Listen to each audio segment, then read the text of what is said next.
Welcome back. मैं दोबारा एक और शानदार सीरीज को लेके आ चुका हूँ। इस कहानी में हमारा एमसी ट्रांसमाइग्रेट होकर दूसरी दुनिया में आता है। इस कहानी में लोगों के पास काफी सारी अनोखी पावर्स होती हैं, पर अपने एमसी का टैलेंट काफी ज्यादा कमजोर है। पर उसके पास दूसरी दुनिया की आत्मा है, इसीलिए उसकी अनोखी प्रेजेंस की वजह से वो अपने टैलेंट को इम्प्रूव कर सकता है। इसकी वजह से वो अपनी फैमिली, सिस्टर्स, इवन अकेडमी में भी सबको ही डोमिनेट करता है। और अंत में वो एक पॉइजनस हीलर क्लास को अवेकन करता है, जिसके बाद तो वो मानो आसमान ही छू जाता है। पर ये क्लास तो वो बाद में अवेकन करता है। अभी के लिए तो अपना एमसी काफी ज्यादा कमजोर है। तो चलो अब कहानी को शुरू करते हैं। कहानी की शुरुआत में हमें एक बंदे को दिखाते हैं जो अपने फोन के अंदर हैप्पी बर्थडे का गाना बजा के खुद केक काट के खुद को ही हैप्पी बर्थडे विश करता है। तभी उसे केक का स्वाद पसंद नहीं आता, तो वो सीधा केक को उठा के डस्टबिन में डाल देता है। और उसने फोन पे अपने ही सोशल मीडिया अकाउंट पे अपने ही द्वारा मंगाए गए केक के साथ फोटो खींच के ये पोस्ट डाली थी कि मेरे फ्रेंड का शुक्रिया केक भेजने के लिए। तो जैसा कि तुम सोच ही सकते हो, वो काफी ज्यादा अकेला फील कर रहा है और वो चाहता है कि कोई उसकी परवाह करे। आज उसे बुखार आ रखा है, पर वो सिर्फ इतना ही चाहता था कि कोई उसे विश करे। पर भगवान उसकी इतनी छोटी सी इच्छा को भी पूरी नहीं कर रहे हैं। पर तभी उसकी कुर्सी फिसलती है और वो सीधा पीछे की तरफ ही गिरने लगता है और वहीं उसकी आंखें बंद हो जाती हैं। पर जब उसकी आंखें खुलती हैं तब वो किसी और ही दुनिया में था। चारों तरफ बर्फ ही बर्फ थी। कोई बंदा इसी की तरफ भागते हुए आ रहा था। वो सामने देखता है तो वहां पर कोई तो उसका पीछा कर रहा था। पर तभी वो देखता है कि जो उसका पीछा कर रहा है वो कोई इंसान नहीं बल्कि एक मॉन्स्टर है। तभी वहां एक लड़की आती है जो एक सिंगल अटैक करती है, जिसकी वजह से एक खतरनाक रेड लाइटनिंग आती है, सीधा इस मॉन्स्टर पे गिरती है और सीधा इस मॉन्स्टर को पूरा ही निगल जाती है। ये देख के वो सोचता है क्या मैं ट्रांसमाइग्रेट कर गया हूँ। पर तभी जब वो सामने देखता है तो वहां पर दो संतरे उछलते हुए उसी की तरफ आ रहे थे। वो लड़की हमला करके तुरंत छलांग मार के सीधा उसी के पीछे कूद जाती है। वो एमसी को सावपाई कह के बुलाती है और एकदम से जोर का थप्पड़ा मारती है। फिर चिल्लाती है, तू इस दूसरे डायमेंशन वर्ल्ड में ऐसे क्यों हर जगह भागता जा रहा है? क्या तू मौत की तलाश में है? इसकी वजह से एमसी दूर ही उड़ता जाता है और तुम देख ही सकते हो कि इस लड़की की ताकत सच में जबरदस्त है। पर इस थप्पड़े की वजह से एमसी को इस बॉडी के ओनर की याददाश्त मिलने लगती है। उसे पता चलता है कि एक ऐसी दुनिया है जहां पर डायमेंशनल गेट्स अक्सर ओपन होते रहते हैं। इन डायमेंशनल गेट्स के अंदर होती हैं काफी सारी डायमेंशनल रिलम्स जो हर तरह के फैंटास्टिकल क्रिएचर्स से भरी पड़ी रहती हैं। पर इन डायमेंशनल गेट्स के साथ साथ इस दुनिया में आई थी एक और अदरवर्ल्डली पावर जिसे स्टार फोर्स कहते हैं। बस कुछ रेयर बंदों के पास ही ऐसी पावर होती है जो मेंटल फोर्स को सेंस कर पाते हैं, तभी जाके वो जाने माने अवेकनर्स की फोर्स का एक हिस्सा बनने के लिए पहला कदम उठा सकते हैं। एक अवेकनर की पहचान उसके स्टार फोर्स से होती है। इसके अंदर जितने ज्यादा स्टार स्लॉट्स होते हैं उतना ही ज्यादा एक अवेकनर का पोटेंशियल होता है। और रही बात हमारे एमसी जियांग श्याओपाई की, इसके पेरेंट्स अवेकनर्स थे तो उनके जीन्स की वजह से ये अवेकन तो कर जाता है, पर इसका टैलेंट काफी ज्यादा ही बुरा था। इसके स्टार मैप में बस 9 स्लॉट्स हैं। इसके साथ अगर इसकी सिस्टर का कंपैरिजन किया जाए तो इनके अंदर जमीन आसमान का अंतर है। इसके स्टार मैप में पूरे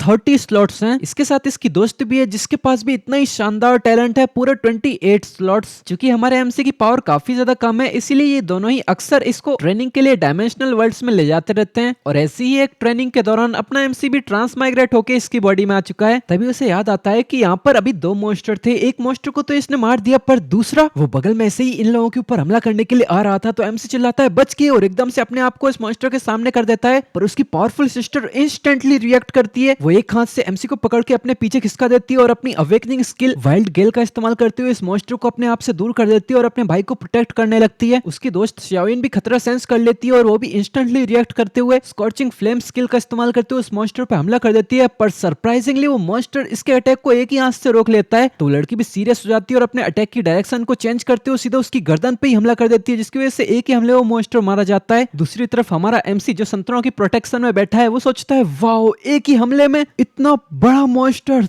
तो ये है अवेकनर्स की ट्रू पावर। तभी श्याओइन अपनी दोस्त को हाथ से पकड़ते हुए अपनी तरफ खींचने लगती है और कहती है कि चलो अब यहाँ से चलते हैं, खून की बदबू से और भी मॉन्स्टर्स यहाँ अट्रैक्ट हो जाएंगे। और मैं तुम लोगों को बता दूं, यहाँ पर जो एमसी की बहन है वो एमसी की हाफ सिस्टर है, और जो इसकी दोस्त है वो अपने एमसी की हाफ सिस्टर के लिए कुछ ज्यादा ही पॉजेसिव है। और वैसे एमसी का पूरा नाम है जियांग श्याओपाई, पर अब से मैं उसको श्याओपाई ही कह के बुलाऊंगा। श्याओइन आगे बढ़ते हुए कहती है कि चलो जल्दी से इस मॉन्स्टर की स्टार कोर निकालते हैं और यहाँ से निकलते हैं। तो श्याओपाई सोचता है कि मेरी मेमोरीज के अकॉर्डिंग ये स्टार कोर मॉन्स्टर्स की बॉडी के अंदर प्रोड्यूस होती हैं और इन स्टार कोर्स के अंदर उन मॉन्स्टर्स की सारी एबिलिटीज होती हैं। और जब कोई बंदा इस स्टार कोर को एब्जॉर्व करता है तो उसके पास एक मौका होता है कि इस स्टार कोर के अंदर की एक स्किल को वो एब्जॉर्व कर पाए। एमसी की सिस्टर और उसकी दोस्त ने भी जिन एबिलिटीज का भी इस्तेमाल किया वो भी इन्हें स्टार कोर से ही मिली हैं। तुम्हारे स्टार चार्ट में जितनी ज्यादा स्लॉट्स होंगे तुम उतनी ही ज्यादा स्किल्स को एब्जॉर्व कर सकते हो। फिर श्याओइन आगे बढ़ते हुए उस मॉन्स्टर के अंदर से कोर निकालने लगती है और वो एमसी से कहती है कि चलो अब मैं तुम्हें सिखाती हूँ कि किसी मॉन्स्टर ने कोई कोर प्रोड्यूस की है कि नहीं, ये कैसे पता तुरंत लगाया जाता है। अगर तुम अपने बेसिक एग्जाम्स में दोबारा फेल नहीं होना चाहते हो तो ध्यान से देखो। इससे फर्क नहीं पड़ता कि ये एलियन मॉन्स्टर्स किस तरह के हैं, इनके अंदर की स्टार कोर्स जिन्हें स्टार बीट्स भी कहा जाता है वो एक ही जगह पर होती हैं। तो एमसी हिचकिचाते हुए बताता है कि उसके दिमाग के अंदर, तो ये लड़की कहती है नॉट बैड, तुम्हें इतना तो पता है। और रही बात इस जाओकाई मॉन्स्टर की, तो इसकी स्कल काफी ज्यादा हार्ड होती है। इसके अंदर से स्टार कोर निकालने के लिए तुम्हें किसी शार्प टूल का इस्तेमाल करना पड़ेगा। पहले एक सही एंगल देखो और एकदम से पूरे फोर्स के साथ इसको तोड़ दो, फिर उसका दिमाग खोलो और उसके अंदर हाथ डाल के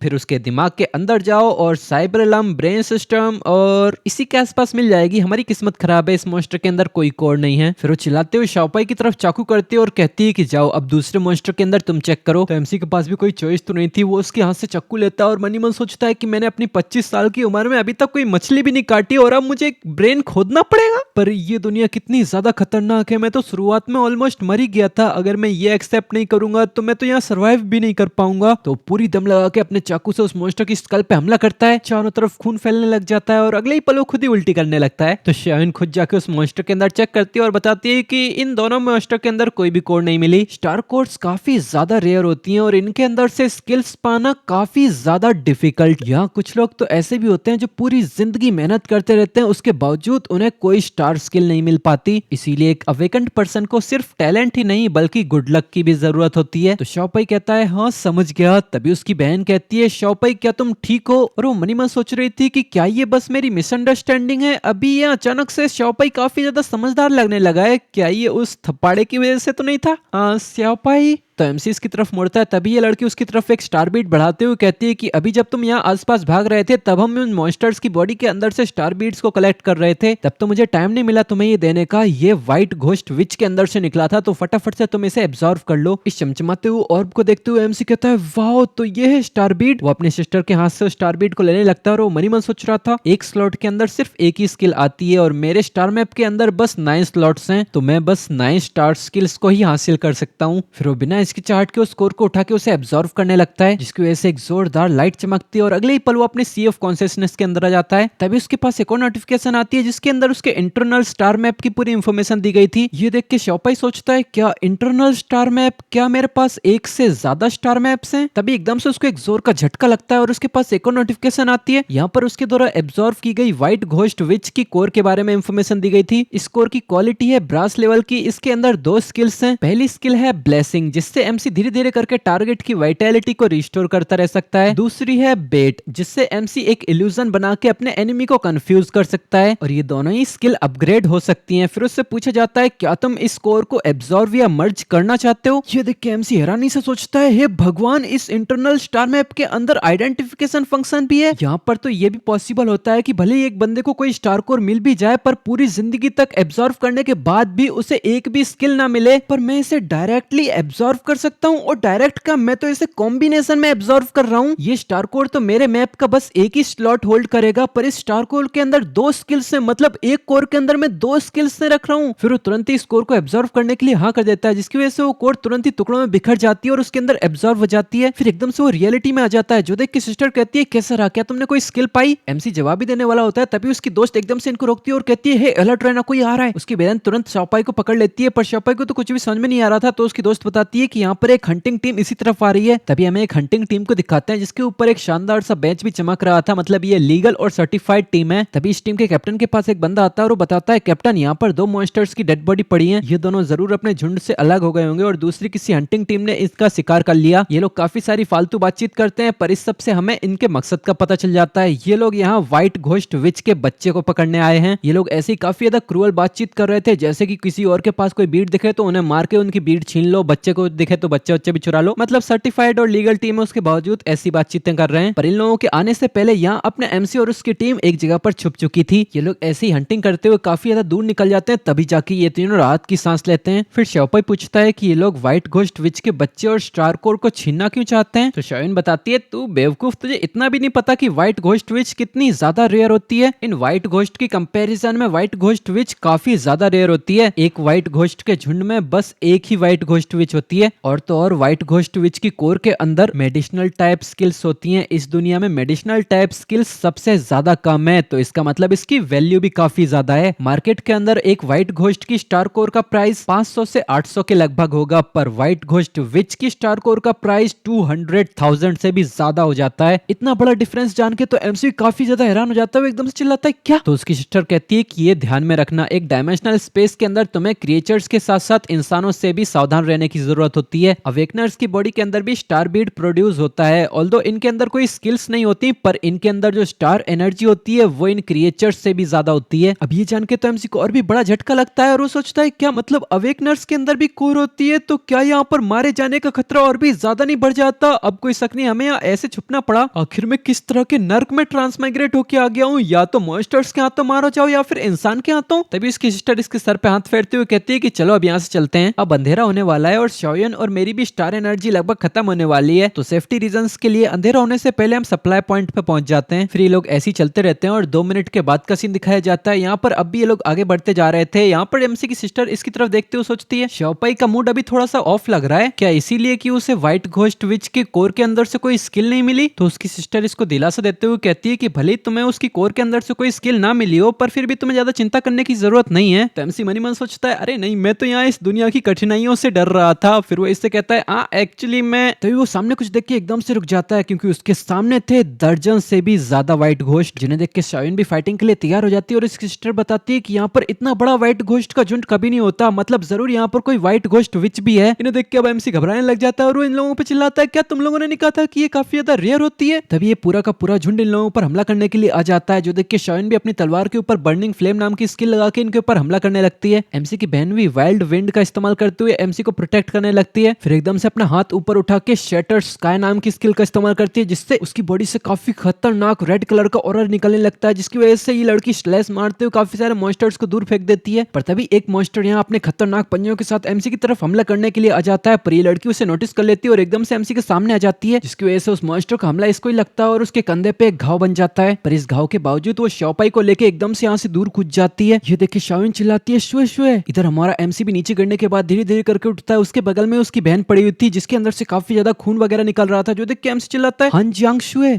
शुए तुम ठीक हो ना। फिर उसे एकदम से याद आता है कि उसे अभी भी एक स्किल मिली थी ना, तो तुरंत ही अपनी ब्लेसिंग स्किल का इस्तेमाल करता है, जिसकी वजह से उसके अंदर से एक रेड कलर का ऑरा निकल के सीधा ही शाओशुए के अंदर जाने लगता है। ये फील करते हुए ये लड़की कहती है ये कितनी अजीब सी फीलिंग है, जैसे स्टार एनर्जी का बहुत बड़ा अमाउंट मेरी बॉडी के अंदर ही आता जा रहा है, मेरे घाव भी हील होते जा रहे हैं इतनी तेजी से, ये कितना इची है और मेरी पूरी बॉडी काफी ज्यादा वार्म फील हो रही है, जैसे कि मैं किसी हॉट स्प्रिंग में नहा रही हूँ। तभी वो रियलिटी में एकदम से आंखें खोलती है और वो कहती है ये कितनी गर्म है। इसकी इस हालत को देखते हुए एमसी सोचता है क्या इसके साथ हो क्या रहा है। पर दूसरी तरफ से वो मॉन्स्टर्स भी छलांग लगाते हुए सीधे इन लोगों की तरफ ही हमला करने के लिए आ रहे थे। पर इन मॉन्स्टर्स को सेंस करके ये लड़की भी एकदम से अलर्ट हो जाती है और पूरे गुस्से में वाइल्ड विंड्स को रिलीज करने लगती है। पर बगल में शाओपाई कुछ देख के हैरान था, क्योंकि उसके सामने उसकी सिस्टर के पीछे एक बहुत ही शानदार सा सिंबल था और ये है हन जियांग शुई का स्टार मैप, मतलब एमसी की बहन का ही नाम ही है। तो अब से हम एमसी की बहन को श्याओ शुई ही कह के बुलाएंगे। एमसी का नाम शाओपाई और इसकी बहन का श्याओ शुई। तो इधर अब श्याओ शुई अपना स्टार मैप रिलीज करने के बाद अपना शैटरिंग द स्काई स्किल का इस्तेमाल करती है, जिसके बाद तो उसके हाथ से एक जबरदस्त वर्लपूल सा निकलने लगता है, जो सीधा का सीधा उन मॉन्स्टर्स को डिवावर ही करने लगता है और एक ही हाथ की वेव से उन सबको मारने के बाद वो इस वर्लपूल को बंद कर देती है। धीरे धीरे करके वो पूरा का पूरा वर्लपूल क्लोज हो जाता है और इसके क्लोज होने के बाद एमसी के पास एक नोटिफिकेशन आती है कि तुमने अपना फर्स्ट किल किया है व्हाइट घोस्ट का, जिससे तुम्हें एक स्किल पॉइंट मिलता है। ऐसे स्किल पॉइंट पाके एमसी हैरान हो जाता है, पर तभी शाओयन भागते भागते आती है और शाओयू का नाम पुकारते हुए कहती है कि थैंक गॉड तुम ठीक हो। तभी शाओयू अपनी स्किल को एक्टिवेट करते हुए कहती है कि दुश्मनों पर फोकस करो। फिर वो अपने हाथों में फ्लेम्स बनाते हुए फ्लेम एक्सप्लोजन का इस्तेमाल करते हुए इन मॉन्स्टर पर शूट कर देती है, जिसकी वजह से इस मॉन्स्टर के पीछे एक जोर का धमाका होता है और ये लड़की चिल्लाती है कि मेरी स्टार एनर्जी ज्यादा लंबे समय तक नहीं टिक पाएगी, हमें इसे जल्द ही खत्म करना पड़ेगा, व्हाइट घोस्ट विच को ढूंढो और खत्म करो उसे। इधर हमें इन मॉन्स्टर्स के पीछे व्हाइट घोस्ट विच को भी दिखाया जाता है, जो इन सारे के सारे मॉन्स्टर्स को बफ दे रही थी। वो भी अपनी ब्लेसिंग स्किल का इस्तेमाल कर रही थी, वैसी स्किल जो अभी एमसी ने यूज की, बस इसका कलर व्हाइट जैसा है। इसकी वजह से सारे मॉन्स्टर्स रिकवर करते जा रहे थे और अपना एमसी ये देख के कहता है व्हाइट घोस्ट विच अब हीलिंग स्किल का इस्तेमाल कर रही है, ऐसा नहीं चलेगा, हम जल्दी थक जाएंगे ऐसे तो। फिर अपनी बहन से कहता है कि वाइल्ड विंड का इस्तेमाल करते हो मुझे आसमान की तरफ उड़ाओ। ये सुनकर उसकी बहन भी राजी हो जाती है और वो अपनी वाइल्ड विंड्स का इस्तेमाल करके एमसी को आसमान में उड़ाने लगती है। ऊपर से एमसी ढूंढने लगता है कि वो विच है कहाँ। थोड़ी देर ढूंढने के बाद उसे सामने दिख भी जाती है, क्योंकि यहाँ पर कोई पेड़ वेड़ तो थे नहीं, वहां पर बस 2 व्हाइट घोस्टी इस विच को प्रोटेक्ट कर रहे थे। इसे देख के एमसी इशारा करते हुए चिल्लाता है कि उस तरफ साउथ वेस्ट के अंदर 200 मीटर्स। तो ये लड़की चिल्लाती है साउथ वेस्ट की तरफ के सारे मॉन्स्टर्स को मार के उस तरफ चलो। तो अब शाओयू और शाओपाई दोनों ही साउथ वेस्ट की तरफ जाने लगते हैं, पर यहाँ शाओयन तो ऑलरेडी साउथ वेस्ट में थी, जो पहले ही अपनी भारी तलवार लेके आगे पहुंच चुकी थी। फिर वो एकदम से छलांग लगाते हुए अपने आप को फायर से कवर करते हुए फ्लेमिंग आर्क का इस्तेमाल करते हुए सीधा उस स्विच की तरफ हमला करती है। उसका हमला सीधा उस स्विच की तरफ ही जाता है, पर तभी वो विच वहीं से गायब हो जाती है, जो देख के लड़की चिल्लाती है ये तो बस एक बेट था। बेट मतलब चारा, और अपने एमसी के पास भी ये स्किल है, इसीलिए अपने एमसी को ये पहले ही पता चल गया था। तो असली विच के पास आते हुए चिल्लाता है कि असली वाला यहाँ पर है। एमसी को अपनी तरफ आता देख के ये विच एक इविल स्माइल देता है और एकदम से अपने दोनों चमचों को एमसी को मारने के लिए भेज देता है। ये देख के शाओयू और शाओइन दोनों ही काफी हैरान हो जाते हैं और शाओपाई को आवाज लगाते हैं, पर यहाँ ये दोनों ही मॉन्स्टर सीधा इसकी तरफ हमला कर देते हैं। पर जब इन दोनों का हमला एमसी पे लगता है तो वो उसके आर पार हो जाता है और उसकी बॉडी धीरे धीरे करके गायब हो जाती है, जो देख के शाओइन चिल्लाती है क्या ये तो एक बेट था। तो ये है वो स्टार स्किल जो शाओपाई ने एब्जॉर्व की है। पर ये देख के तो शाओयू की आंखें फटी की फटी रह जाती है, वो अपने दांत पीसते हुए चिल्लाती है कि ये कैसे पॉसिबल है, उसने तो साफ साफ अभी ब्लेसिंग स्किल का इस्तेमाल किया था, तो मतलब उसने तो ब्लेसिंग एब्जॉर्व की थी ना। इधर अपना रियल एमसी सीधा इस स्विच के पीछे आ चुका था और वो इससे कहता है नो वे, एक्चुअली तुम ये सोच रहे थे कि बस यहाँ तुम ही बेट का इस्तेमाल कर सकते हो। पर पीछे से एमसी की आवाज सुन के ये बंदा कंफ्यूज हो जाता है, वो हैरानी से पीछे मुड़ के देखता है, पर इतने में अपना एमसी सीधा अपना डैगर इसकी छाती में घुसा देता है। इसकी वजह से उसके पास नोटिफिकेशन आती है कि तुमने व्हाइट घोस्ट विच को पहली बार मारा है, इसकी वजह से एक स्किल पॉइंट्स मिला है तुम्हें। एक और नोटिफिकेशन आती है कि तुमने एक बेसिक स्किल को अनलॉक कर लिया है, डैगर मास्टरी। अब इन मॉन्स्टर्स के सामने उनका लीडर मारा जाता है और इधर अपना एमसी डैगर लेकर घबराते हुए इन लोगों की तरफ ही देख रहा होता है। ये मॉन्स्टर्स भी गुस्से में एमसी की तरफ देखते हैं, फिर एकदम से दुम दबा के भाग जाते हैं। ये देख के एमसी भी राहत की सांस लेता है, पर तभी पीछे से कोई इसको आवाज लगाता है शाओपाई। हमें दिखाते हैं ये उसकी बहन और उसकी दोस्त थी जो उसकी चिंता कर रहे थे। तभी उसकी बहन पहले आगे आते हुए कहती है शाओपाई मेरे ख्याल से तुम्हें कुछ एक्सप्लेन करना चाहिए, है ना। ये देख के एमसी भी अपना सर झुका लेता है, फिर इस मॉन्स्टर की डेड बॉडी की तरफ देखते हुए कहता है क्या पहले हम कोई सेफ जगह ढूंढ लें, उसके बाद में एक्सप्लेन नहीं कर सकता। तो अब ये लोग अब सेफ जगह ढूंढने लगते हैं और अपना सीन चेंज होता है। थोड़ी देर के बाद ये लोग अपनी कैंप फायर वगैरह जला लेते हैं, सभी लोग बढ़िया सा नाश्ता वास्ता बना के बातचीत कर रहे थे। तो अब एमसी ने सब कुछ यहाँ इन लोगों को बता दिया है। उसकी बहन ये सुन के कहती है एक स्लॉट के अंदर दो स्किल्स और उनमें से एक सबसे ज्यादा रेयरेस्ट टाइप वाली है। वो देखने से काफी उदास लग रही थी। ये देखते हुए अपना एमसी सोचता है कि ये ऐसे क्यों रिएक्ट कर रही है, क्या इसे खुश नहीं होना चाहिए था। तभी शायोन एमसी से कहती है कि क्या तुम्हें पता भी है कि तुम्हारा एक मेडिसिनल टाइप अवेकनर बनने का मतलब क्या है। यहाँ अवेकनिंग टाइप्स काफी ज्यादा मैटर करते हैं। यहाँ कोई बंदा अगर एक लो रैंकिंग मेडिसिनल टाइप स्किल को भी लर्न कर लेता है तो भी बाद में उसके हाई रैंकिंग टेक्निक्स को लर्न करने के चांसेस भी काफी ज्यादा इंक्रीज हो जाते हैं। और तुम्हारी सिस्टर और मेरे जैसे वायलेंट टाइप अवेकनर्स, हमारे पास काफी सारी फाइटिंग स्किल्स हैं, पर हम कितने ही ज्यादा टैलेंटेड क्यों ना हो, पर हम कभी भी मेडिसिनल टाइप स्किल्स को लर्न नहीं कर पाएंगे। 100 अवेकनर्स में से भी शायद सिर्फ एक ही बंदा मेडिसिनल टाइप स्किल को अवेकन कर सकता है, और कभी कभार तो 100 में से एक भी नहीं कर पाता। इससे ही तुम समझ सकते हो कि मेडिसिनल टाइप स्किल कितनी ज्यादा रेयर होती हैं। ये देख के एमसी मनी मन सोच रहा था क्या ये बढ़िया चीज नहीं है। फिर वो एकदम फनी शक्ल बनाते हुए कहता है तो क्या इसका मतलब मैं कोई कमोडिटी बन जाऊंगा। वो मजाकिया टोन में कहता है कि क्या मैं सब लोगों के लिए एक टूल ही बन के रह जाऊंगा। तो उसकी सिस्टर थोड़ी उदास होते हुए कहती है हाँ तुम सही समझ रहे हो, नेशनल रेगुलेशंस के अनुसार हर फील्ड टीम के पास 4 मेंबर्स होना जरूरी है, और सभी लोग चाहते हैं कि उनकी टीम में एक मेडिसिनल टाइप अवेकनर हो ही, उनसे ही एक टीम की एंड्योरेंस और सर्वाइवेबिलिटी इंक्रीज होती है। भले ही उस अवेकनर के पास पूरे स्टार मैप में सिर्फ एक ही मेडिसिनल स्किल ही क्यों ना हो, फिर भी सभी लोग उसे अपनी टीम में लाना चाहेंगे। अभी तो एमसी मजाक मजाक में कह रहा था कि मैं कोई टूल बन जाऊंगा, पर उसे नहीं पता था कि ये सब कुछ इतना ज्यादा सीरियस होगा। ये देख के वो भी बहुत ज्यादा हैरान हो गया था। फिर वो थोड़ा हिचकिचाते हुए कहता है तो क्या तुम मेरी चिंता कर रही हो, पर तुम्हें तो पता ही है ना कि मेरा एप्टीट्यूड ज्यादा हाई नहीं है और मेरे स्टार स्लॉट्स भी कितने ज्यादा कम है, फिर भी मैं एक मेडिसिनल टाइप अवेकनर बन गया हूँ। और यहाँ मेडिसिनल टाइप अवेकनर इतने ज्यादा कम होते हैं कि मेरे इस घटिया से एप्टीट्यूड के बावजूद ये ऑर्गेनाइजेशंस मुझे तब भी अपनी तरफ घसीटते हुए लेके जाएंगे और एक टूल की तरह इस्तेमाल करेंगे और बड़ी बड़ी टीम्स के साथ मुझे भेजते हुए खतरनाक मिशंस में भेजेंगे। मैं सही कह रहा हूँ ना। तो यहाँ उसकी सिस्टर भी हाँ करती है। फिर वो अपने दांत पीसते हुए कहती है कि अब हम जब वापस जाएंगे तो तू नॉर्मली अपनी स्कूल को अटेंड करेगा और ग्रेजुएशन के बाद तू एक हॉस्पिटल में डॉक्टर बनेगा, समझा ना। जो सुन के हमसे चिल्लाता है क्या, उसका तो सारा कॉन्फिडेंस खत्म हो गया था और वो मनी में सोचता है क्या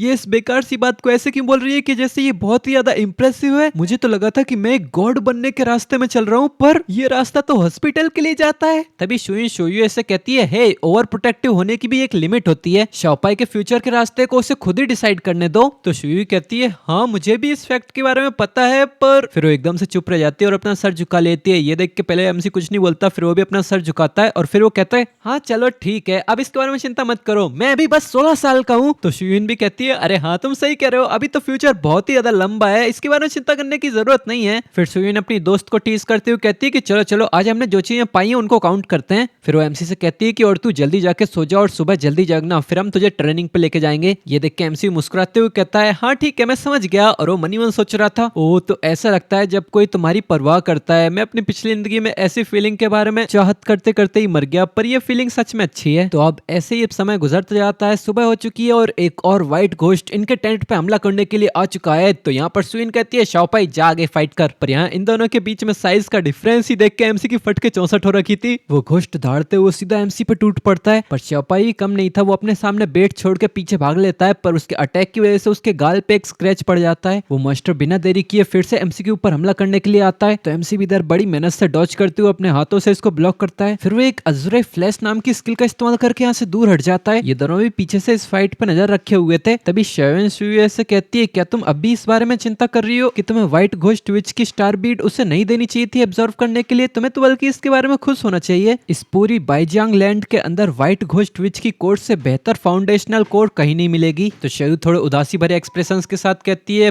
पर शाओपाई के पास बस 9 स्लॉट्स ही हैं। तो शाइन कहती है कि मुझे पता है कि तुम उसके पूरे 9 स्लॉट्स को जल्द से जल्द एडवांस स्किल्स से भरना चाहती हो, पर हमें इसकी कॉस्ट इफेक्टिवनेस और प्रैक्टिकलिटी भी देखनी पड़ेगी। अगले कुछ सालों तक इसका सामना इन व्हाइट घोस्ट डायमेंशनल क्रिएचर्स से ही होगा। हम इन व्हाइट घोस्ट क्रिएचर्स की कोर का इस्तेमाल करके इसकी स्टार एनर्जी की अपर लिमिट को इंक्रीज करवा सकते हैं। इधर एमसी में बताता है कि सुबह सुबह शुए ने मुझे एक ऑर्डिनरी व्हाइट घोस्ट की स्टार कोर दी। उस कोर के अंदर भी 2 स्किल्स थी, पहली थी ये अज़ुरे फ्लैश और दूसरी थी इंड्योरेंस। अज़ुरे फ्लैश से एमसी पावरफुल स्ट्राइक मार सकता है, हमलों को ब्लॉक कर सकता है, हमले से हल्का नॉकबैक पड़ता है और एक दायरे में उसका डैमेज भी इंक्रीज हो जाता है। ये बस ब्रॉन्ज क्वालिटी की स्किल है और इसे भी अपग्रेड किया जा सकता है। और दूसरी है एंड्योरेंस, ये एक पैसिव स्किल है जो उसके डिफेंस को थोड़ा सा इंक्रीज कर देती है। ये स्किल भी अपग्रेड हो सकती है। फिर अपना एमसी देखता है कि इन स्किल्स को अपग्रेड कैसे किया जाता है और इस स्किल पॉइंट का क्या यूज है। वहां से पता चलता है कि अपनी कल्टीवेशन से इन स्किल पॉइंट से और सेम कैटेगरी की कोर्स को एब्जॉर्व करने से इन स्किल्स को अपग्रेड किया जा सकता है। पर उसे पता था कि इस पूरी दुनिया में एक कॉमन रूल है, एक बार कोई स्टार स्किल उसके स्टार स्लॉट के अंदर चली गई तो उसके बाद ना उसे अपग्रेड किया जा सकता है ना उसे इरेज किया जा सकता है, वो वहीं की वहीं फिक्स रहती है। पर मेरी स्किल्स यहाँ इनडिफिनिटली इवॉल्व हो सकती हैं। फिर वो अपनी सारी स्किल्स को चेक करता है जहां पर उसके सिर्फ 2 ही स्लॉट्स गिरे हैं और इन 2 के अंदर उसके पास 4 स्किल्स हैं, 3 एक्टिव स्किल्स और 1 पैसिव। फिर वो स्किल्स को अपग्रेड करने की कंडीशंस में देखता है तो वहां उसे पता चलता है अभी अभी मिली हुई ब्राउन स्किल्स को अपग्रेड करने के लिए बस मुझे सेम कैटेगरी की 10 कोर्स चाहिए होंगी, पर सिल्वर से गोल्ड टियर तक पहुंचाने के लिए मुझे 100 ब्राउन टियर की कोर्स चाहिए होंगी और या फिर 10 इनहेंस सिल्वर टियर की कोर्स। पर ये अपग्रेड सच में वर्थ इट होगा। एक ब्राउन स्किल भी अगर गोल्ड टियर तक पहुंच जाती है तो वो कंप्लीटली बदल ही जाती है। फिर हमें दिखाते हैं वो 10 ब्राउन टियर की कोर्स को एब्जॉर्व करता है, जिसकी वजह से उसकी अज़ुरे फ्लैश और एंड्योरेंस ब्राउन से सिल्वर टियर तक पहुंच जाती है और वो तुरंत ही अपनी इस नई पावर का इस्तेमाल करते हुए एक व्हाइट घोस्ट को एक ही पंच में उड़ा फेंकता है। पर ये सब कुछ सुयुन और शुए ने भी देख लिया था, तो अब इसके लिए और भी ज्यादा चिंता करने लगते हैं। तो शुए पीछे चिल्लाती है अब ये क्या था? तो फिर से एमसी इन लोगों को सब कुछ सच सच बता देता है कि मेरी कोर्स में से जो मेरी स्किल्स हैं वो इवॉल्व हो सकती हैं, क्योंकि उसे पता था कि मेरी स्किल्स इवॉल्व हो सकती हैं। ये फैक्ट ज्यादा समय तक छुपा नहीं रहने वाला और वो इन दोनों के ऊपर वैसे भी पूरा भरोसा करता था, इसीलिए उसने सब कुछ सच सच बता दिया। पर वो कोई बेवकूफ नहीं था, इसीलिए उसने सिस्टम के बारे में कुछ नहीं बताया था। पर एमसी की बातें सुन के इन दोनों के ही बहुत जोर का सदमा लगता है। तभी शुए एमसी से कहती है शाओपाई मुझे माफ कर दो। ये सुन के एमसी कंफ्यूज जाता है। तभी वो लड़की कहती है कि मुझे ही तुमसे छुपाना नहीं चाहिए था। पर ये सुन के एमसी और भी ज्यादा कंफ्यूज होने लगता है। तभी शुए हिचकिचाते हुए कहती है एक शटर स्काई नाम की कोर ओरिजिनली हमारे पेरेंट्स ने तुम्हारे लिए छोड़ी थी। जो सुन के एमसी कहता है क्या वो वाली स्किल जो सीधे ही मॉन्स्टर्स को निगल सकती है? इसके लिए तुम्हें कुछ माफी मांगने की जरूरत नहीं है, हम दोनों ही उनके बच्चे हैं, तो इसके लिए ज्यादा कुछ फर्क नहीं पड़ता कौन यूज कर रहा है इसका। और वैसे भी तुम्हारा टैलेंट तो मुझसे कई ज्यादा बेहतर है, ये तो डेफिनेटली बेहतर है कि तुम उसका इस्तेमाल कर रही हो। और मेरी क्वालिफिकेशन के साथ तो अगर वो मुझे मिल भी जाती तब भी मैं उसे उस समय ऑब्जर्व नहीं कर पाता। तो शायू अपनी गर्दन हिलाते हुए कहती है नहीं, इन 2 दिनों में तुमने 2 स्टार कोर्स को ऑब्जर्व किया, व्हाइट घोस्ट विच और व्हाइट घोस्ट की, और दोनों ही डुअल स्किल्स हैं और उनकी तुम क्वालिटी भी इंक्रीज कर सकते हो। वो रिग्रेट करते हुए कहती है कि तुम डेफिनेटली गोल्ड टियर की कोर को भी ऑब्जर्व कर पाते। ये सुन के एमसी का चेहरा बिगड़ने लगता है और वो कहता है क्या तुम मेरी इतनी ज्यादा तारीफ में करना बंद करोगी? सबसे पहले तो स्टार एनर्जी का लेवल स्टार स्किल की क्वालिटी एब्जॉर्प्शन पे लिमिट लगा देती है। मतलब मेरी पहली वाली कंडीशंस में तो मैं कभी भी गोल्ड टियर की कोर की एनर्जी बर्दाश्त नहीं कर पाता, जिससे उस कोर से स्किल पाने के चांसेस तो काफी ज्यादा लो हो जाते हैं। सभी लोग तुम्हारी तरह टैलेंटेड नहीं होते। नॉर्मल सिचुएशंस में मेरे जैसा स्टार डस्ट अवेकनर कभी भी गोल्ड क्वालिटी की स्किल को एब्जॉर्व नहीं कर पाएगा। जाएगा, और दूसरा अगर मुझे वो स्किल मिल भी जाती तो मैं कभी उसका इस्तेमाल ही नहीं कर पाता क्योंकि मेरे पास उतनी ज्यादा एनर्जी ही नहीं है। मैंने अभी अभी बस सिल्वर क्वालिटी की अज़ुरे फ्लैश स्किल का इस्तेमाल किया और उसने डायरेक्टली मेरी आधी स्पिरिचुअल एनर्जी खत्म कर दी। अगर मैं वहाँ सेटर स्काई को एब्जॉर्व कर लेता तो फाइट में मैं जब भी उसका इस्तेमाल करता उसके बाद तुरंत ही मेरी सारी एनर्जी खत्म हो जाती, फिर तो मैं बस मरने का इंतजार ही कर पाता। और मैं पहले काफी ज्यादा बेवकूफ भी था, अगर वो गोल्ड टियर की कोर मुझे मिली होती तो मैं सच में उसकी बर्बादी ही करता। एमसी की बातें सुन के सुयुन आराम से इसको बस देखते रह जाते हैं बिना कुछ बोले। तो एमसी एकदम शांत एक्सप्रेशन के साथ कहता है, चिंता मत करो, तुमने जो कुछ भी किया एकदम सही किया। पर ये बातें सुन के शाओये काफी ज्यादा इमोशनल होने लग जाती है, इवन उसकी आंखों से आंसू आने लग जाते हैं और वो कहती है शोपाई। तभी एमसी अपनी तारीफ करते हुए कहता है कि तुम लोग हमेशा कहते हो कि मैं कितना डम हूँ, पर तुम लोगों को तो बेसिक कॉमन सेंस के बारे में भी नहीं पता। मैं शाओपाई एक्सट्रीमली इंटेलिजेंट एंड क्लेवर हूँ। ये सुन के शायू के सारे इमोशनल सेंस खत्म हो जाते हैं। तो शायू ने इसको गले लगाते हुए कहती है, गुड बॉय, तू सच में सेंसिबल है। वैसे तेरी स्टार स्किल्स इंप्रूव हो सकती हैं, क्या इसकी कोई लिमिट है और इसकी क्या कंडीशंस हैं? तो एमसी बताता है कि सिमिलर टीयर की स्टार बीड्स को एब्जॉर्व करने से इंप्रूव हो सकती है और ट्रेनिंग से भी इंप्रूव हो सकती है, पर मुझे अभी तक इसकी अपर लिमिट के बारे में कुछ पता नहीं चला। शायद मेरी स्टार एनर्जी इसे जानने के लिए काफी नहीं है। तो शायन कहती है कि लगता है तुम्हें और भी ज्यादा ताकतवर होने की जरूरत है, वरना भले ही तुम इन स्किल्स को इवॉल्व भी कर लो तब भी तुम्हारी एनर्जी इनके लिए काफी नहीं होगी और तुम एक स्किल को सिर्फ एक ही बार इस्तेमाल कर पाओगे। ये तो बड़े शर्म की बात है। मैं ओरिजिनली सोच रही थी कि मैं तुम्हारी मदद करूं तुम्हारी स्टार स्किल्स को अपग्रेड करने के लिए। तो एमसी सोचता है, और ये तो लगता है कोई अमीर लड़की है। तभी ये लड़की कहती है,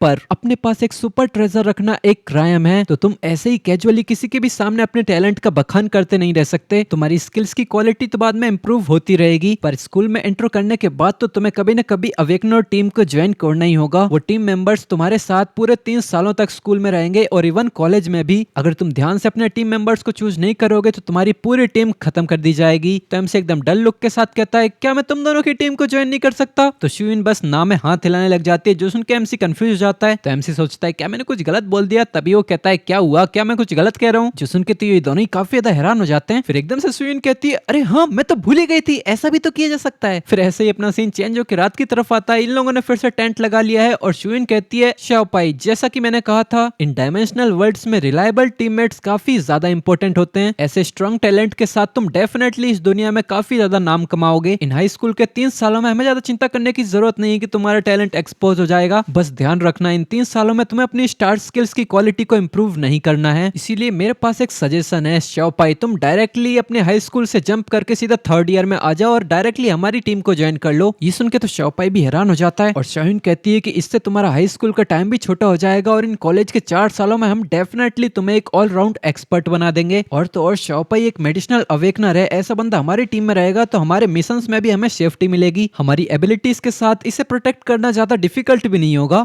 एटलीस्ट कॉलेज की ग्रेजुएशन के साथ हम उसकी स्ट्रॉन्गेस्ट बैकिंग होंगे। तो शायू कहती है कि शायन सही कह रही है, पर अगर ऐसा है तो ये बेहतर होगा कि हम तुम्हारी मेडिसिनल स्किल ब्लेसिंग को सिल्वर टियर तक अपग्रेड करवा दें। इससे सब लोगों को तो यही पता चलेगा कि तुम्हारी ब्लेसिंग स्किल सिल्वर टियर की है। तो शायन भी फुल अमीर सीईओ वाली एटीट्यूड में कहती है, हाँ तुम सही कह रही हो, एक व्हाइट घोस्ट विच की कोर बस 200,000 की होगी और हमें 10 चाहिए तो बस 2 मिलियन ही तो लगेंगे। इतना पैसा मैं तुम्हारे लिए खर्च कर दूंगी, इससे तुम्हारी स्किल भी सिल्वर टियर तक अपग्रेड हो जाएगी। और ये सुन के एमसी के अंदर भी जोश जागने लगता है और वो मनी में सोचता है, मैं इनको सच में ज्वाइन करना चाहता हूँ। और फिर वो कहता है, अगर ये पॉसिबल है तो ठीक है, तो ये तय रहा, मैं अब तुम लोगों को ज्वाइन करूंगा। और वो मनी मन खुशियां मनाते हुए कहता है, ठीक है, तो अब मैं इन लोगों की टीम का ही हिस्सा हूँ। तभी उससे किसी की आवाज आती है, ये इतना भी आसान नहीं है। ये सुन के एमसी कहता है, हाँ, हमें पता चलता है ये शायून की आवाज है। यहाँ शायून कहती है कि हमारी टीम ऑलरेडी फुल है। ये सुन के एमसी का दिमाग लोड होना ही बंद कर जाता है। फिर वो एकदम से चीखता है, क्या तुम मेरे साथ मजाक कर रही हो? अब इतना सब कुछ डिस्कस करने के बाद तुम कह रही हो कि तुम्हारी टीम पहले से ही मैक्स है? तो शायून कहती है, पहले मेरी बात सुनो, यहाँ हमारी टीम के अंदर एक बंदा है जो शायू के पीछे ही पड़ा है। उसका नाम है गाओ जुनवेई। वो एक मेले अवेकनर है और उसकी स्किल्स भी बढ़िया है, पर वो बहुत सेल्फिश है और उसका कैरेक्टर भी काफी ज्यादा बुरा है। लास्ट टाइम हम नंबर 1 मिडिल स्कूल को रिप्रेजेंट करते हुए कंपटीशन में पार्टिसिपेट कर रहे थे। ये कंपटीशन दूसरे डायमेंशन में हो रहा था, पर हमारा टीममेट काफी ज्यादा अच्छा कर रहा था, जिसकी वजह से इसको जलन होने लगी और इसने लगभग उसे मार ही दिया। वो दोनों ही अच्छी फैमिली से आते थे, इसीलिए वो दोनों अपनी इज्जत बचाना चाहते थे, तो कोई भी अब हार नहीं मार रहा है। और तुम्हारी सिस्टर और मैं यहाँ उनके स्ट्रगल के विक्टिम्स बन रखे हैं। उनके झगड़े अब सुलझ नहीं सकते, इसीलिए अब हमारी हिम्मत नहीं होती कोई और डायमेंशनल मिशंस करने की। तो अब हमारी ये टीम बस नाम की ही रह गई है। एक टीम बिल्डिंग के क्राइटेरिया के हिसाब से तुम्हारी स्ट्रेंथ थोड़ी सी स्ट्रांग हो जाए, फिर तुम इन दोनों में से किसी एक को रिप्लेस करने के लायक हो जाओगे। मैं तो पहले यहाँ सुइयो को इस टीम से दूर ले जाने की सोच रही थी, फिर कमाई के जरिए के लिए सुइयो और मुझे 2 और केपेबल टीममेट्स ढूंढना काफी ज्यादा मुश्किल हो जाएगा। पिछले 2 साल सालों में सेम लेवल्स की सारी टीम्स काफी ज्यादा ग्रो हो चुकी हैं। अब कॉलेज एंट्रेंस एग्जाम आने वाला है तो बहुत ही कम ऐसी टीम्स होंगी जो फिर से अपनी टीम को तोड़ के फिर से रीऑर्गेनाइज कराना चाहेंगी। और मैं हमारे जैसे पावरफुल लोगों की बात कर रही हूँ ना, किसी यूजुअल स्क्वाड मेंबर की। शुई और मेरे जैसे बिग बॉस को देख के तो ऐसी कई सारी लोअर मीडियम टीम्स होंगी जो हम दोनों को अपनी टीम में लाने के लिए कुछ भी कर जाएंगी। पर अगर हम ऐसे ही टीम तोड़ देंगे तो हमें दोनों बड़ी फैमिलीज का प्रेशर एक साथ झेलना पड़ेगा और अंत में तो स्कूल भी उनके गुस्से की वजह से इफेक्ट होगा। आफ्टर ऑल ये कॉलेज एंट्रेंस एग्जाम की रैंकिंग से खेलने के बराबर होगा। और वो बंदा गाओ जिंगचैन, शायरी को इम्प्रेस करने के लिए उसकी मेथड ज्यादा से ज्यादा अब घिनौनी होती जा रही है। मैं तो अब पूरे 1 साल से झेलती आ रही हूँ, पर अब मुझे भी नहीं पता कि मैं कब तक उसे झेल पाऊंगी। तो अब जो भी हो, हम उस गाओ जिंगचैन के साथ तो काम नहीं कर सकते। इसीलिए मैं जितना ज्यादा हो सके उतना ज्यादा टीम को बचाने की ही कोशिश कर रही हूँ। तो एक टीममेट को हम पीछे ही छोड़ जाएंगे और तुम्हें एक डार्क हॉर्स की तरफ पोस्टर पर लगा के गाओ जिंगपेंग को रिप्लेस करते हुए हमारी टीम में ले आएंगे। और रही बात स्कूल की, तो वहां के लिए हम तुम्हारा रास्ता बनाएंगे। डायरेक्टली तुम हाई स्कूल को स्किप करके सीनियर ईयर में आ जाओ। अब इतना सब कुछ सुनने के बाद एमसी थोड़ा सोचने लगता है। ये सब देखते हुए एमसी की बहन भी इसको बड़ी उम्मीदों से देख रही थी। फिर एकदम से वो खड़े होते हुए कहती है, हाँ ये ठीक है, तुम इसके बारे में ज्यादा चिंता मत करो। तभी शुइन कहती है कि ये बच्चा अभी अभी तो थोड़ा सेंसिबल हुआ है, उसे इतना सब कुछ फोर्स करने की वैसे जरूरत नहीं है। तभी अपना एमसी कहता है, मैं इसे ट्राई करना चाहूंगा, ना सिर्फ तुम्हारे लिए और सक्सेसफुली ग्रेजुएट करने के लिए, बल्कि मेरे खुद के लिए, ताकि मैं इस डेंजरस वर्ल्ड में सर्वाइव कर पाऊं। ये सुनकर उसकी सिस्टर भी हैरान हो जाती है और इधर अपना एमसी कहता है, मैं ये ट्राई करना चाहूंगा, नहीं मैं ये कर सकता हूँ, मैं अब तुम्हारी टीम को ज्वाइन करना चाहता हूँ। ये सुनकर उसकी बहन भी काफी ज्यादा खुश हो जाती है और वो इमोशनल होते हुए शाओपाई को देखने लगती है। फिर अपना सीन चेंज होता है 7 डेज लेटर, मतलब कि 1 हफ्ते के बाद। बर्फीली पहाड़ी में काफी ज्यादा स्नो व्हाइट मॉन्स्टर्स की बॉडी पड़ी हुई थी। हमें पता चलता है ये सारे ही अपने एमसी के कारनामे हैं। उसने पूरे व्हाइट घोस्ट की यहाँ लंका लगा रखी है। उसकी डैगर मास्टरी ब्राउन से सिल्वर टियर तक पहुंच चुकी है। उसने 10 से ज्यादा किल कर लिए हैं तो उसे 1 स्किल पॉइंट भी मिलता है। और अपना एमसी मुस्कुराते हुए मन ही मन सोचता है, फाइनली मैंने अकेले के दम पे इतने व्हाइट घोस्ट को मार दिया बिना उनकी मदद लिए। मेरी डैगर मास्टरी भी अपग्रेड हो चुकी है। अब तभी पीछे से शुइन आती है और वो थोड़ा ठंड में ठिठुरते हुए कहती है, हाँ अच्छा किया, अगर तुम्हारे पास स्टार पावर बची है तुम्हें थोड़ा सा गर्म करो। तो अपना एमसी कहता है, ये गर्म करना नहीं होता है, ये मेरा हीलिंग स्किल का इस्तेमाल करना होता है, ब्लेसिंग नाम है इसका। फिर अपनी ब्लेसिंग स्किल का इस्तेमाल करता है जिससे इस लड़की को भी काफी ज्यादा गर्म फील होने लगता है। बस एक ही स्किल में ये लड़की बिल्कुल सेटिस्फाइड नजर आने लगती है और वो कहती है, यह सुपिंगू। हाँ उसने यही बोला था, मुझे नहीं पता इसका मतलब क्या होता है। पर ये आवाज सुन के ये दोनों ही बिल्कुल स्पीचलेस हो जाते हैं और इसको घूरने लगते हैं। तभी शाओयू कहती है, शाओपाई अब भी तुम्हारे स्कूल को शुरू होने में पूरा 1 हफ्ता बाकी है और अब हमें स्नोफील्ड से बाहर निकलना होगा। बाकी बचे हुए टाइम के लिए शायन और मैंने तुम्हारे लिए एक स्पेशल ट्रेनिंग अरेंज की है और हमें तुम्हारे लिए व्हाइट घोस्ट विच की कोर्स को भी कलेक्ट करना है। तो एमसी कहता है, हाँ समझ गया। तभी उसके बगल से किसी की आवाज आती है, ज़ांगकोंगी। और हमें पता चलता है इन तीनों के पीछे से ही किसी की चीखने की आवाजें आ रही थी। ये लोग जब पीछे देखते हैं तो आसमान में कुछ धमाके हो रहे थे। ये धमाका एक तरह का सिग्नल था जिसे शायू पहचान जाती है और बताती है कोई यहाँ पर मदद मांग रहा है। वो लोग हमारे जैसे सेम एरिया में है तो तुरंत अलर्ट हो जाओ। शाओपाई कहता है कि क्या हमें जाके चेकआउट करना चाहिए। तो शायू दांत पीसते हुए बताती है कि ये सिग्नल गन्स इस एरिया के डिफेंडर्स की है। हमारे जैसे ऑर्डिनरी एक्सप्लोरर्स के लिए ये सिग्नल देखने का मतलब ये नहीं है कि किसी को तुम्हारी मदद की जरूरत है, बल्कि इसका मतलब तुम्हारे लिए ये है कि ये काफी ज्यादा डेंजरस है, इस एरिया से दूर रहो।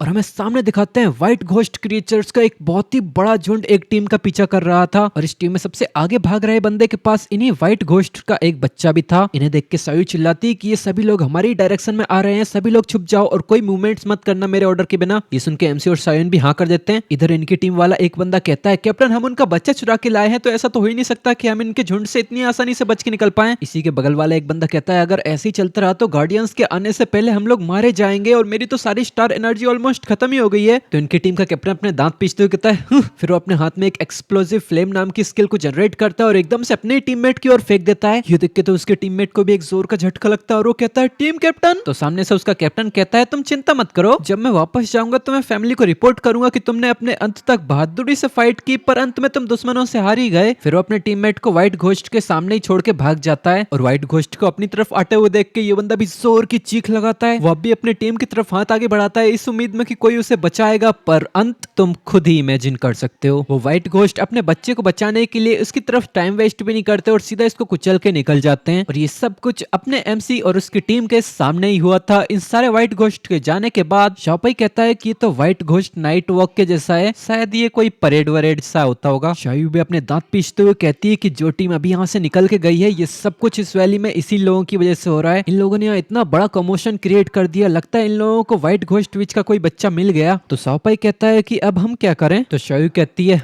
इन व्हाइट घोस्ट ने इतनी बड़ी चेज शुरू कर दी है, जरूर यहाँ कम से कम 2 व्हाइट घोस्ट विचेस के ग्रुप होंगे। वैसे भी तुम्हें तो व्हाइट घोस्ट विचेस की कोर्स ही चाहिए ना, ऐसी अपॉर्चुनिटी दोबारा नहीं मिलेगी। तो ये लोग थोड़ी देर इंतजार करते हैं और तभी यहाँ पर इन लोगों के पीछे 2 और व्हाइट घोस्ट विचेस चलते हुए आ जाती हैं। इन विचेस को काफी सारे व्हाइट घोस्ट ने भी घेर के रखा था और वो इनकी प्रोटेक्शन कर रहे थे। देखने से ऐसा लग रहा था कि ये लोग आपस में कुछ बातचीत कर रहे हैं। तभी पीछे से शायू चिल्लाती है, अभी शायून। तभी पीछे से शायून अपनी तलवार लेके सीधे इस व्हाइट घोस्ट विच के ऊपर हमला कर देती है। इसका फ्लेम अटैक इस व्हाइट घोस्ट विच को लगने ही वाला होता है, तभी एक व्हाइट घोस्ट आके इसको रोक लेता है। ऐसा लग रहा था कि इस हमले से तो उस व्हाइट घोस्ट को कोई ज्यादा डैमेज भी नहीं हुआ। तभी ये व्हाइट घोस्ट विच अपने व्हाइट घोस्ट के ऊपर ब्लेसिंग का इफेक्ट डालती है और सीधा एक व्हाइट घोस्ट इसको पंच मारता है, जिससे शायून भी उड़ते हुए जाती है और एक पेड़ से टकराती है। इसकी वजह से इसकी भी चीख निकल जाती है और ऐसा लग रहा था कि इसको काफी जोर की चोट लगी है। ये देख के पीछे से शॉपाई भी उसकी चिंता करते हुए शायून को आवाज लगाता है। देन वो एक एक्स्ट्रा ऑर्ब के अंदर से स्टार पावर को एब्जॉर्व करते हुए ब्लेसिंग को इस्तेमाल करता है और इससे शायून को हील करने की कोशिश करने लगता है। इससे वो कुछ ही पलों में रिकवर हो जाती है और इस फीलिंग को महसूस करते हुए कहती है,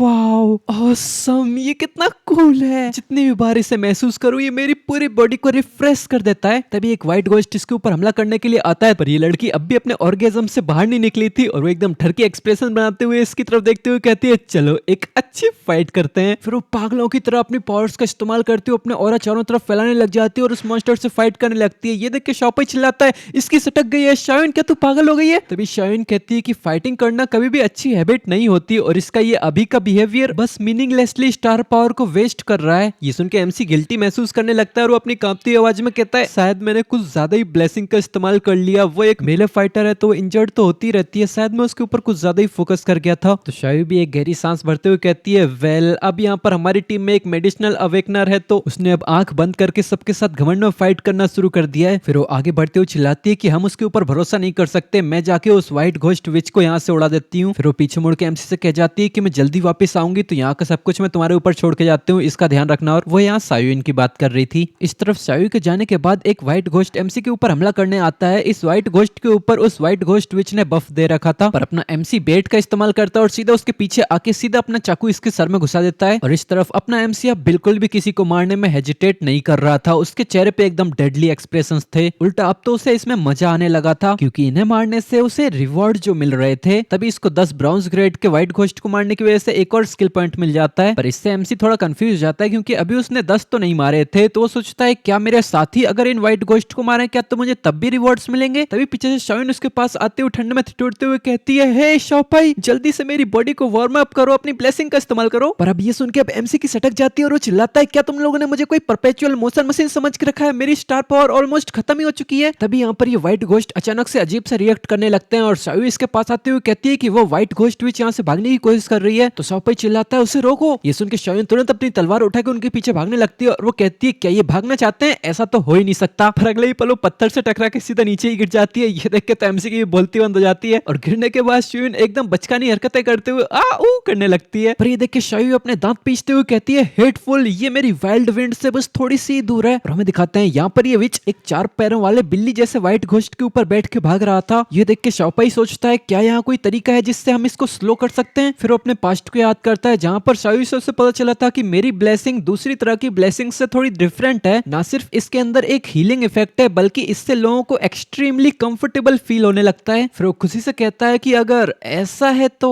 क्यों ना इस इफेक्ट का अच्छे से इस्तेमाल किया जाए। फिर उस भागते हुए 4 पैरों वाले व्हाइट घोस्ट के ऊपर अपनी ब्लेसिंग का इस्तेमाल करता है जिससे इस व्हाइट घोस्ट की स्पीड थोड़ी स्लो हो जाती है और उसे एक्सट्रीमली कंफर्टेबल फील होने लग जाता है और वो एकदम से आ ऊ करके आवाज निकालने लगता है। पर एकदम से ये सब देख के व्हाइट घोस्ट विच काफी ज्यादा कंफ्यूज हो जाती है। पर सुई तुरंत इस मौके का फायदा उठाती है और वाइल्ड विंड का इस्तेमाल करते हुए सीधे स्विच के पास पहुंचते हुए अपनी सेटर स्काई और वाइल्ड विंड दोनों से एक साथ हमला करने लगती है। इसकी रफ्तार इतनी ज्यादा थी कि उस व्हाइट घोस्ट विच को तो रिएक्ट करने का कोई मौका भी नहीं मिलता, वो कुछ रेसिस्ट भी नहीं कर पाती और कुछ ही पलों में शायू इसका काम तमाम कर देती है। व्हाइट घोस्ट विच के मर जाने के बाद नॉर्मल व्हाइट घोस्ट को तो ये लोग आसानी से मार देते हैं। इन्हें मारने के बाद शायू आराम से बैठ जाती है और वो कहती है, हाँ ये तो सच में बहुत क्लोज था, ये बस भागने ही वाले थे। और शॉपाई तुम तो सच में स्मार्ट हो, तुमने अपनी ब्लेसिंग को जहरीले दूध की तरह इस्तेमाल करने के बारे में भी सोच लिया। ये सुन के शॉपाई और शायू ये दोनों इसको घूरने लगते हैं क्योंकि ये सब हुआ तो इसी की वजह से ही था। तो अब जो होना था वो होता है और शायू को एक जोर का घूंसा पड़ता है। ये खाने के बाद ये लड़की भी कहती है, सॉरी मैं अब दोबारा नहीं करूंगी ऐसा। तो अब थोड़ी देर के बाद हमें दिखाया जाता है यहाँ से जो टीम अभी गुजर के गई थी उसी का ये जो टीममेट सेक्रीफाइस किया गया था। यहाँ शायू जाके उसकी डेड बॉडी को चेक करती है और बताती है कि ये तो पूरी तरह से मर चुका है। तभी शाओन पीछे से आती है और वो कहती है कि इस बार तो हम सच में लकी हो गए, दोनों व्हाइट घोस्ट विचेस के अंदर से हमें स्टार कोर मिली है, ये लो शाओपाई ये तुम्हारे लिए। फिर वो अपने कलाई पे मालिश करते हुए कहती है तो ये बंदा मर चुका है ना, तो ठीक है अब मुझे ये करने दो। तो शाओयू शाओपाई को एक्सप्लेन करती है कि हमें इस मरे हुए अवेकनर के दिमाग के अंदर से स्टार ऑर्ब को निकालना ही होगा, वरना इस ऑर्ब का इस्तेमाल बाकी मॉन्स्टर्स कर लेंगे। ये सुन के तो एमसी काफी ज्यादा हॉरिफाइड हो जाता है। वो मनी मन सोचता है ये दोनों ही लड़कियां बस 18 साल के लगभग की होंगी ना,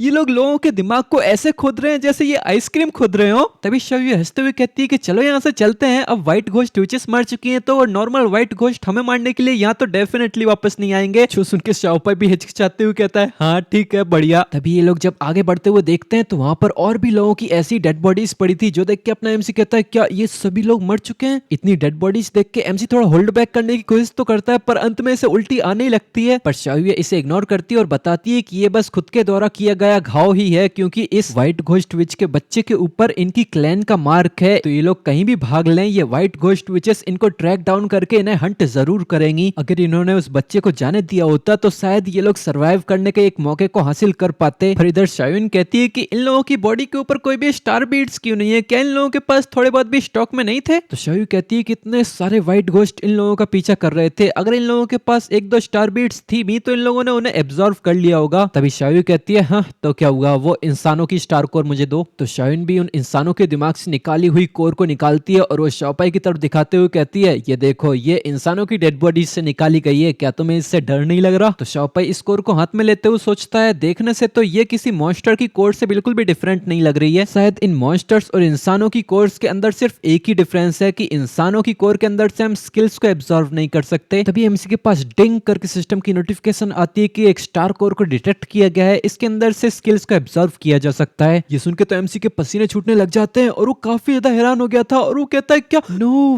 वे, क्या ये लोग नहीं कह रहे थे कि यहाँ इंसानों की कोर्स के अंदर से स्किल्स को एब्जॉर्व करना एब्सोल्युटली इम्पॉसिबल है। थोड़ी देर तक सिस्टम की चेकिंग चलती है और इसकी नोटिफिकेशन में बताया जाता है ये एक अननोन क्वालिटी का स्टार बीड है, इसके अंदर पूरी 5 स्किल्स हैं। पहली स्किल से एमसी अच्छे से हमला कर सकता है और हमले को ब्लॉक कर सकता है। दूसरी स्किल एक पैसिव स्किल है एंड्योरेंस, जो अपने एमसी के पास पहले से ही है। तीसरी स्किल है ब्लेसिंग, जो धीरे धीरे करके टारगेट की वाइटलिटी को रिस्टोर करती है, ये स्किल भी अपने एमसी के पास पहले से ही है। अगली स्किल है बेट, जो अपने एमसी के पास पहले से ही है। तीसरी स्किल है सिल्वर क्वालिटी की ब्लेजिंग फ्लेम, इससे एमसी फायर की लाइंस को समन करके अपनी पूरी बॉडी को उससे कवर कर सकता है या अपने इक्विपमेंट्स को भी कवर कर सकता है। अगली स्किल है एक्सप्लोजन, जिसमें एमसी फायरबॉल को कंडेंस करके उससे एक्सप्लोड कर सकता है। अगली स्किल है बेल, इससे तुम अपनी बॉडी से हीलिंग रेस को रिलीज करते हो और अपने टारगेट की बॉडी को हील कर सकते हो, और इस स्किल से तुम मल्टीपल टारगेट्स को भी हील कर सकते हो एक साथ। अगली स्किल है मार्किंग, इससे तुम अपने टारगेट के ऊपर एक मार्क छोड़ सकते हो, जिसकी मदद से तुम अपनी मेडिकल बीम्स को उस टारगेट की तरफ गाइड कर सकते हो। इसकी हेल्प से आसानी से तुम हीलिंग लाइट्स को कनेक्ट कर सकते हो और एक टारगेट से दूसरे टारगेट के बीच में जंप भी करवा सकते हो। और ये भी एक सिल्वर क्वालिटी की ही स्किल है। यहाँ पर भले ही इतनी सारी स्किल्स हैं पर अपना एमसी इनमें से सिर्फ 2 ही अपने स्लॉट में रख सकता है। ये देख के अपना एमसी सोचता है कि मेरी स्ट्रेंथ अभी स्टार डस्ट स्टेज पर ही है, इसकी वजह से अभी मैं 2 और स्लॉट्स को फिल कर सकता हूँ। बेल एंड स्टील ये दोनों ही हीलिंग स्टार स्किल्स हैं, तो मैं इन दोनों को ही एब्जॉर्व कर लेता हूँ। ये एक स्लॉट घेरेंगे बस, बाकी स्किल्स मुझे ठीक ठाक नहीं लगती तो एक स्लॉट को बचा लेते हैं और एब्जॉर्व नहीं करते। तभी अपना एमसी रियलिटी में आता है और हिचकिचाते हुए इन दोनों से कहता है शाओयू मुझे इस इंसान के स्टार कोर के अंदर से भी मेडिकल स्किल्स सेंस हो रही हैं, मेरे ख्याल से मैं इसके अंदर से स्किल्स को एब्जॉर्व कर पाऊंगा। ये सुन के तो ये दोनों ही काफी ज्यादा कंफ्यूज हो जाते हैं और वो कहते हैं क्या तुमने क्या बोला, तुम इंसानों की कोर्स के अंदर से भी स्किल्स को एक्सट्रैक्ट कर सकते हो। ये न्यूज डेफिनेटली बाकी अवेकन्ड लोगों के लिए अच्छी नहीं है। शाओयू कहती है शाओयू ये तो सच में काफी ज्यादा शॉकिंग और आउटरेजियस है, तो क्या तुमने बस मेडिसिनल स्टार स्किल्स को ही सेंस किया और बाकी स्किल्स। ये देख के अपना एमसी सोचता है मैं हमेशा से ही चीजों को अपने तक ही छुपा के रखता आया हूँ, आखिर मैं इन लोगों को अपने इनर स्टार मैप के बारे में तो नहीं बता सकता। तो कहता है कि मैं शायद बस पर्टिकुलरली मेडिसिनल टाइप स्किल्स के लिए ही सेंसिटिव हूँ। आज मैं जहाँ भी हूँ उसके लिए मैं तुम दोनों पे ही निर्भर होके आया हूँ। एक टीम मेंबर के तौर पे हम लोग एक क्लोज किट कम्युनिटी इंटरेस्ट हैं, यहाँ जितना काम होगा उतनी ही डिस्ट्रीब्यूशन भी होगी। ये स्टार बीड्स शाओयू को ही बिलोंग करना चाहिए। तो शाओयू इसकी तरफ थोड़ा झुकती है और मुस्कुराते हुए कहती है कि अब तो ये ज्यादा पोलाइट होने की जरूरत नहीं है, फटाफट इसको एब्जॉर्व करो और हम लोगों को भी अपनी आंखें खोल के कुछ नया देखने दे, अगर तू सच में इसमें सक्सेसफुल हो जाता है तो ऐसा कहा जा सकता है कि मैंने अपने लिए एक फ्यूचर गोल्डन थाई ढूंढ ली हो। गोल्डन थाई इसको कैसे समझाऊं, सुगर डैडी समझ लो। तो शाओपाई भी अब ज्यादा पोलाइट नहीं बनता और तुरंत ही उस बीड को तोड़ देता है अपने हाथों में और उसकी पावर को एब्जॉर्व करने लगता है और तुरंत ही उन स्किल्स को एब्जॉर्व करने के बाद उन्हें यूज भी कर लेता है, जिसकी वजह से उसके अंदर से काफी सारी रेस निकलने लगती हैं। फिर वो इन रेस को इन दोनों से कनेक्ट कर देता है, जिससे इन दोनों की बॉडी सील होने लगती है। ये देख के शाओन कहती है कि ये तो सच में बेल और मार्किंग स्टील स्किल है और दोबारा एक ही स्लॉट में दो दो स्किल्स, ये बंदा तो सच में काफी जबरदस्त है। तो इसके बाद हमारा सीन चेंज होता है, हमें गार्डन कम्युनिटी का सीन दिखाते हैं। यहीं पर ही इन लोगों के रहने की जगह है, मतलब शायद यही शाओपाई और चायुए का घर है। ये लोग अब घर पे आ चुके हैं और अपना एमसी यहाँ पर सब कुछ देखने लगता है और अपनी फैमिली फोटो की तरफ देखते हुए वो इमोशनल से होने लगता है। उसे कुछ समझ में नहीं आता तो अपना सर घुसाने लगता है। तभी शाओयुए कहती है मॉम डैड हम वापस घर आ चुके हैं। अब स्नोफील्ड की इस ट्रिप के बाद शाओपाई काफी ज्यादा सेंसिबल हो चुका है। क्या आपको पता है कि शाओपाई इनक्रेडिबली टैलेंटेड है। 3 स्टार स्लॉट्स के अंदर 1 स्टार स्किल्स और हर स्लॉट के अंदर 2-2 स्किल्स रखी हैं उसके पास। तभी एमसी थोड़ा सा हड़बड़ाते हुए पीछे हटने लग जाता है और वो कहता है कि मैं वापस अपने रूम में जाता हूँ थोड़ी चीजों को पैक पुक करने के लिए। अगर अभी फटाफट जाके मैंने शावर नहीं लिया तो मुझे अंदर से बहुत ज्यादा बदबू आने लग जाएगी। तो एमसी फटाक से यहाँ से भाग के अपने रूम की तरफ जाने लगता है और उसकी बहन बस इसको देखती रह जाती है। फिर वो बगल में मम्मी पापा की फोटो की तरफ देखते हुए कहती है कि मम्मी पापा शाओपाई भी एक दिन जरूर आप ही की तरह चमकदार सितारा बनेगा। एक सिस्टर के तौर पे क्या मैं सच में उसको प्रोटेक्ट कर पाऊंगी? वैसे मैं ये सारे इमोशनल सीन्स को इतने अच्छे से एक्सप्लेन किए जा रहा हूँ, कुछ लोग कहते हो कि इतना डिटेल में क्यों जाते हो, क्या तुम लोगों को सच में ये पसंद नहीं आता? कमेंट सेक्शन में बताना। अगर तुम लोगों को सच में पसंद नहीं आता तो मैं क्यों ही फालतू में एक्सप्लेन किया जा रहा हूँ। फिर हमें दिखाया जाता है कि अपना एमसी इतना हड़बड़ाते हुए भागा क्यों था यहाँ से। हमें चारों तरफ कुछ मक्खियां उड़ते हुए दिखाई जाती हैं और हमें पता चलता है सामने कुछ देख के अपना एमसी बहुत ही ज्यादा घिन महसूस कर रहा है। शाओपाई मनी मन सोचता है क्या ये रूम कुछ ज्यादा ही उथला पुथला और गंदा नहीं हो रखा है? और हमें सामने उसकी रूम की भी हालत दिखाई जाती है जहाँ पर सब कुछ बिखरा हुआ पड़ा है। इवन उसके रूम से उसको ही बहुत ही बुरी बदबू आने लगती है। वो कुछ कचरा डस्टबिन में फेंकते हुए कहता है अब इसे साफ करने में कितना टाइम लगने वाला है। फिर हमें पूरे 3 घंटों के बाद का सीन दिखाते हैं। अब कुर्सी टेबल सब कुछ एकदम चमचमा रहा है। एमसी ने अपने पूरे रूम की अच्छे से साफ सफाई कर दी है। वो खुद भी शावर लेके एकदम खुशी से अब बेड पे पड़ जाता है और वो कहता है मैं बहुत ज्यादा थक चुका हूँ। फिर वो एकदम से उठता है और मनी मन सोचता है ओह यहाँ अब भी इस बॉडी के ओरिजिनल ओनर की काली हिस्ट्री बाकी है, इसे भी जल्दी मुझे खत्म करना पड़ेगा। फिर वो उठ के अपने कंप्यूटर को ओपन करता है, वहां से आवाज आती है हेलो एवरीवन मेरा नाम है जियांग शाओपाई। और हमें पता चलता है यहाँ एमसी की बॉडी के ओरिजिनल ओनर का वीडियो चल रहा है। वहां पर वो कह रहा है आज मैं भी एक अवेकन्ड वन बन चुका हूँ, तो अपने पापा का नाम याद रखना जियांग शाओपाई, जो पाइजियांग की धरती पे भविष्य में बनने वाला भगवान है। चलो मैं थोड़ा सा खुद को इंट्रोड्यूस कर देता हूँ। मेरे पेरेंट्स अक्सर ये मजाक करते रहते हैं कि मुझे कचरे के डब्बे से उठा के लाया गया है, तो भले ही मुझे कचरे के डब्बे से उठा के क्यों न लाया गया हो, फिर भी मैं कितना ज्यादा ऑसम हूँ जो मैं अवेकनर बन चुका हूँ। और यहाँ मेरी मदर का नाम है जियांग होंगाई, वो काफी ज्यादा जेंटल एंड ब्यूटीफुल लेडी हैं। और मैं तुम्हें बताता हूँ मेरे नाम के पीछे की बैक स्टोरी क्या है। जब मैं पैदा हुआ उससे पहले ही मेरी मदर का डॉग शाओपाई मारा गया था, तो जब मैं पैदा हुआ तो मैंने उसी का नाम इनहेरिट कर लिया। वैसे ही फालतू में अपना इंट्रोडक्शन देता रहता है और अपना एमसी ये सब देख के काफी ज्यादा क्रिंज फील कर रहा था और वो कहता है कि इन कैरेक्टर्स का इंट्रोडक्शन कुछ ज्यादा ही स्लोपी है। तभी एकदम से पीछे का दरवाजा खुलता है, ये देख के अपना एमसी फ्रीक आउट करने लगता है और वो जब पीछे मुड़ के देखता है तो वहां पर उसकी सिस्टर खड़ी थी, वो भी अपने ऑसम नाइट आउटफिट में। पर जब शाओयुए सामने कुछ देखती है तो वो काफी ज्यादा हैरान हो जाती है और वो कहती है क्या ये रूम, क्या ये सच में तुम्हारा रूम है? ये देख के अपना एमसी एकदम थम्स अप दिखाते हुए कहता है हाँ मैंने इसको क्लीन किया। तभी उसे बाहर डाइनिंग टेबल पे खाना रखा हुआ दिख जाता है तो वो कहता है वाओ। वो फट से सब कुछ बंद करते हुए सीधा डाइनिंग टेबल पे पहुंच जाता है और वो कहता है कितनी अच्छी खुशबू आ रही है। वो कुछ ज्यादा एक्साइटेड था क्योंकि उसने अपनी पास्ट लाइफ में सिर्फ इंस्टेंट नूडल्स ही खाए थे। तभी सिस्टर को चावल परोसते हुए कहती है कि कल शायुन तुम्हें पिकअप करने के लिए आ जाएगी, 5 दिन की स्पेशल ट्रेनिंग, वहां पे मिलिट्री ट्रेनिंग के फाइनल डेज चल रहे हैं तो तुम उन्हीं के साथ कीप अप कर लेना। तो एमसी चावल लेते हुए कहता है क्या मिलिट्री ट्रेनिंग के फाइनल डेज, तो मैं वहां पर क्यों जा रहा हूँ, क्यों ना हम कुछ और दिनों तक साथ में ही ट्रेनिंग करें, वहां पे सभी लोगों के साथ मिलिट्री ट्रेनिंग लेने से अच्छा 1-on-1 यहाँ पर ट्रेनिंग ले तो ये ज्यादा इफेक्टिव नहीं रहेगी। तो शायु कहती है नहीं तुम्हें मिलिट्री ट्रेनिंग के अंदर पार्टिसिपेट करना ही होगा और ध्यान रहे तुम्हें मिलिट्री ट्रेनिंग परेड के अंदर भी चमकना है अच्छा खासा, बस इसी तरीके से तुम्हें ये क्वालिफिकेशन मिल सकती है जिससे तुम हमारी टीम को ज्वाइन कर पाओ। चलो पहले खाना खा लेते हैं फिर शायन तुम्हें लेने के लिए आ जाएगी। अरे हाँ अपने सोशल मीडिया पे से ये वियर्ड से व्लॉग्स डिलीट कर दो। तो उसके बारे में इमेजिन करते ही एमसी अपने शर्म के मारे मुंह छुपाने लग जाता है और वो कांपती हुई आवाज में कहता है हाँ डिलीट हो रहा है वो सब कुछ। फिर शायु एमसी के खाने की प्लेट में और मीट डालते हुए कहती है कि अच्छे से खाना खाओ तुम्हें और बॉडी भी बनानी है। अब तो एमसी को तो ये खाना पहले से काफी ज्यादा स्वादिष्ट लग रहा था तो अब और भी ज्यादा खुशी से खाने लग जाता है और वो कहता है घर के खाने की तो बात ही अलग है। और 20 मिनट के अंदर उसने उसमें 5 प्लेट खत्म कर दी थी। फिर वो खुद इसको धोने के लिए लेके जाता है और कहता है कि तुम आराम करो, मैं ये सब कुछ खुद धो दूंगा। इसका ये एटीट्यूड देख के शयू भी इसको मुस्कुराते हुए देखने लगती है। तो अब इधर शॉपाई बढ़िया सीटियां बजाते हुए बर्तन धोने लग जाता है और बर्तन धोते धोते उसकी नजर जाती है इनकी फैमिली फोटो पर, जहाँ पर इसके बचपन की फोटो थी। ये मिलने के बाद वो और भी करीब आते हुए इसको ध्यान से निहारने लगता है और वो मनी मन सोचता है,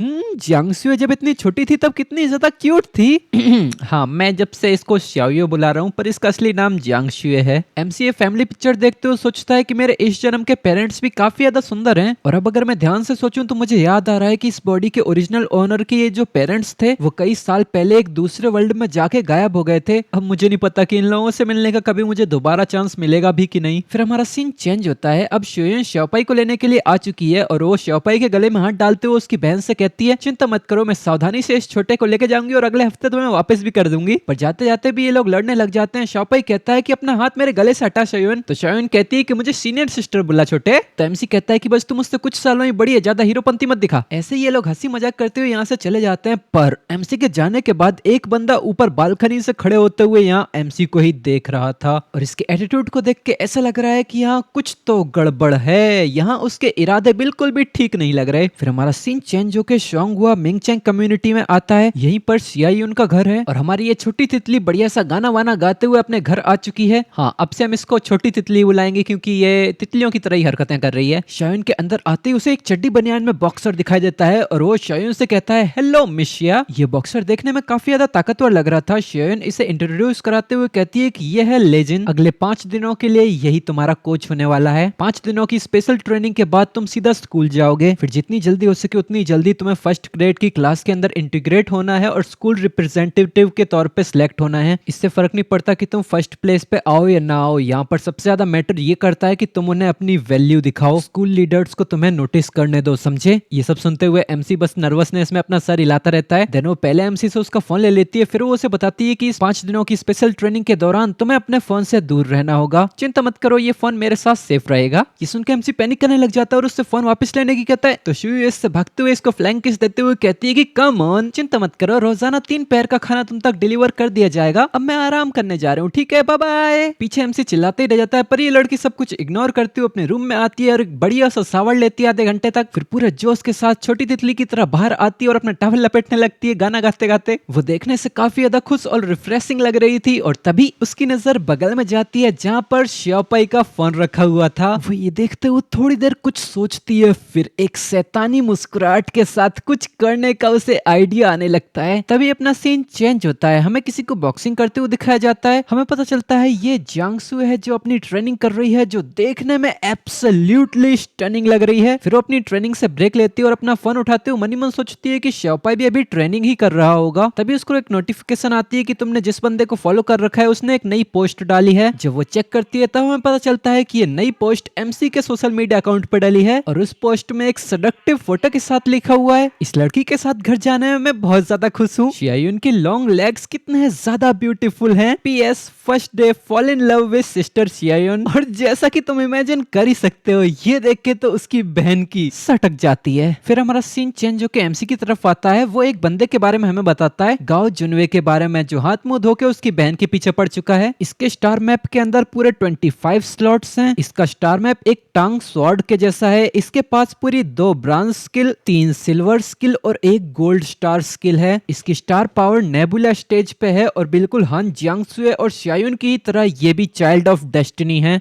एमसी बताता है कि ये बंदा अभी हाई स्कूल के 3rd ईयर में है और मैं तो बस फर्स्ट ईयर में ही हूँ। मैं इसे चैलेंज करना चाहता हूँ, पर यहाँ शर्त यह है कि मुझे हाई स्कूल के फर्स्ट ग्रुप के स्टूडेंट्स के साथ मिलिट्री परफॉर्मेंस में चैंपियनशिप जीतनी होगी। हमें दिखाते हैं एमसी या मेडिटेट करने की कोशिश कर रहा था, तभी उसके पास एक नोटिफिकेशन आती है कि स्टार पावर का इफेक्ट ट्रिगर हो चुका है। इस इफेक्ट की वजह से एमसी की स्टार पावर को जमा करने की और रिकवर करने की स्पीड तेज हो जाती है। फिर श्याओपाई एकदम से अपनी आंखें खोलता है और उसके पास एक और नोटिफिकेशन आती है कि तुम अब ब्रेक थ्रू करके स्टारडस्ट लेवल 3 से स्टारडस्ट लेवल 4 पर पहुंच चुके हो। ये देख के तो एमसी खुशी से फूला नहीं समझता और वो मनी मन सोचता है, यस अपग्रेड हो गया, इससे मैं गाओ जुनवे को हराने के लिए एक कदम आगे आ चुका हूँ। तभी उसके पास खाना भी डिलीवर हो जाता है और वो जब टिफिन खोल के देखता है तो वहां पर शियायुन का स्पेशल न्यूट्रिएंट्स मील था। ये देख के एमसी का पूरा मूड बुरा हो जाता है, उसकी सारी खुशी खत्म हो जाती है। पर उसके पास ये खाने के अलावा और कोई चॉइस भी तो नहीं थी और इस मोमेंट पर वो अपनी पिछली जिंदगी के इंस्टेंट नूडल्स को याद कर रहा था। और इसी के पीछे वही ट्रेनर भी था जो एमसी को यहाँ 5 दिनों तक ट्रेन करने वाला है। वो एमसी को नोटिस करते हुए मनी मन सोचता है मैं इस बंदे को रोज सुबह 4 बजे उठा रहा हूँ, 9 बजे तक ट्रेनिंग करा रहा हूँ। इतना मेहनत करने के बाद भी ये बंदा बिल्कुल भी करा नहीं रहा है, ना ही थका है, हर रोज ट्रेनिंग कर रहा है और इवन ट्रेनिंग को टारगेट लिमिट से भी ज्यादा टाइम तक करता रहता है। एक 16 साल का बच्चा जिसे यहाँ बेसमेंट में बंद कर दिया गया है और इतने शैतानी तरीके से ट्रेन किया जा रहा है, अगर इसकी जगह कोई और होता तो अब तक तो वो पागल हो चुका होता। ये मेरा भी पहली बार है जो मैंने इतना सहनशील बच्चा देखा है। पर खाना खाने के बाद इसका भी मुंह बिगड़ जाता है और वो भी मन ही मन सोचता है कि मैं अब बारबेक्यू खाना चाहता हूँ। तभी हमारा सीन चेंज होकर किसी फूजा मैंसन की तरफ आता है। यहीं पर ही कोई बंदा चिल्ला रहा है क्या क्या तुम्हें पक्का पता है, क्या तुमसे कोई गलती तो नहीं हो रही है, वो किसे अपने घर पे लेके आई है और ये तुमने मुझे पहले क्यों नहीं बताया है। और हमें पता चलता है ये है शायन के पापा शिया शेंघाई। और इसे इतना ज्यादा चिल्लाते देख के इसके पीछे से शायन की मदर ही जेयुन कहती है हस्बैंड क्या हुआ, तुम इतने एक्साइटेड क्यों लग रहे हो। तो बताता है ये तुम्हारी प्रीशियस बेटी किसी बॉय को अपने घर लेके आई है। ये देख के तो उसकी मम्मी और भी ज्यादा खुश होने लग जाती है और वो कहती है क्या वो दोनों प्यार में है, ये तो और भी अच्छी चीज है ना। उस बॉय की पर्सनैलिटी कैसी है और वो दिखता कैसा है। तो उसका फादर कहता है तुमने उसे पहले भी देखा है, जियांग श्याओपाई, वो हान फैमिली का बच्चा। ये देख के तो उसकी मम्मी को भी गुस्सा आ जाता है और वो भी दांत पीसने लग जाती है। एकदम से वो चिल्लाती है शांघाई मैं इस मैरिज के लिए बिल्कुल भी एब्सोल्युटली एग्री नहीं कर सकती। तो शांघाई कहता है मैं कौन सा एग्री करने वाला हूँ, मैं भी इसको बिल्कुल एग्री नहीं करता। फिर सीधा शांघाई अपने एमसी का सोशल मीडिया अकाउंट खोलते हुए उसकी मदर को दिखा देता है। ये देख के वो बताता है कि वो 4 दिन से घर पे है और हर दिन वो अपनी पोस्ट को रोज अपडेट करते हुए बता रहा है कि कितना वो अपने शायन को प्यार करता है। ये स्पीड देखने के बाद उसकी मदर सीधे इसको धक्का देते हुए बाहर निकालने लग जाती है और वो चिल्लाती है कि जाओ जाके वहां पे देखो ना क्या चल रहा है, अगर कुछ दिन और इंतजार किया तो वहां पे तो बच्चे भी खेलते हुए दिखेंगे तुम्हें। और ये लाइन सुन के तो शांघाई के भी पसीने छूटने लगते हैं। फिर अपना सीन चेंज होकर शायन के घर पे आता है। इसी के बेसमेंट के अंदर अपना एमसी अपने इंस्ट्रक्टर के साथ बहुत ही जबरदस्त फाइटिंग कर रहा है। उसका इंस्ट्रक्टर इसके सारे अटैक्स को ब्लॉक करते हुए कहता है तेज और तेज, इतनी कमजोर स्किल्स के साथ तो अपने दुश्मन को कैसे ही टेक डाउन करोगे। ये सुन के एमसी भी एक जबरदस्त पंच बनाते हुए सीधा इंस्ट्रक्टर के हाथों पे ही रख देता है, पर उसका इंस्ट्रक्टर उसे ब्लॉक तो करता है पर वो भी इसमें फिसलता हुआ दूर जाता है। ये पावर देख के इंस्ट्रक्टर कहता है नॉट बैड, अच्छा किया तुमने। और अपने इंस्ट्रक्टर से खुद की तारीफ सुन के एमसी के मुंह पे भी अब स्माइल आ जाती है। फिर भी वो अपनी फाइटिंग पोजीशन को नहीं तोड़ता और खुश होते हुए मनी मन सोचता है फाइनली मैंने बिना स्टार पावर का यूज किए इसका डिफेंस को तोड़ ही दिया। पर उसकी फाइटिंग पोजीशन मेंटेन होने के बावजूद तो इंस्ट्रक्टर एकदम छलांग लगाते हुए इसका गला ही पकड़ लेता है और हंसते हंसते इससे कहता है तू इसमें सच में बहुत अच्छा है बच्चे, मुझे तेरे अंदर ऐसी स्टाइल चाहिए, अपना मोमेंटम ऐसी बरकरार रख, इससे तू हर चीज में जरूर सक्सेसफुल होगा। तभी एक बूढ़ी मेड इन दोनों को बुलाती है तो यहाँ इंस्ट्रक्टर कहता है आंट जुओ क्या डिनर आज इतना जल्दी तैयार हो गया। तभी उस मेड के पीछे से दरवाजा खुलता है और वहीं से ही शांघाई बाहर आता है। और इस बंदे को यहाँ देख के एमसी मनी मन सोचता है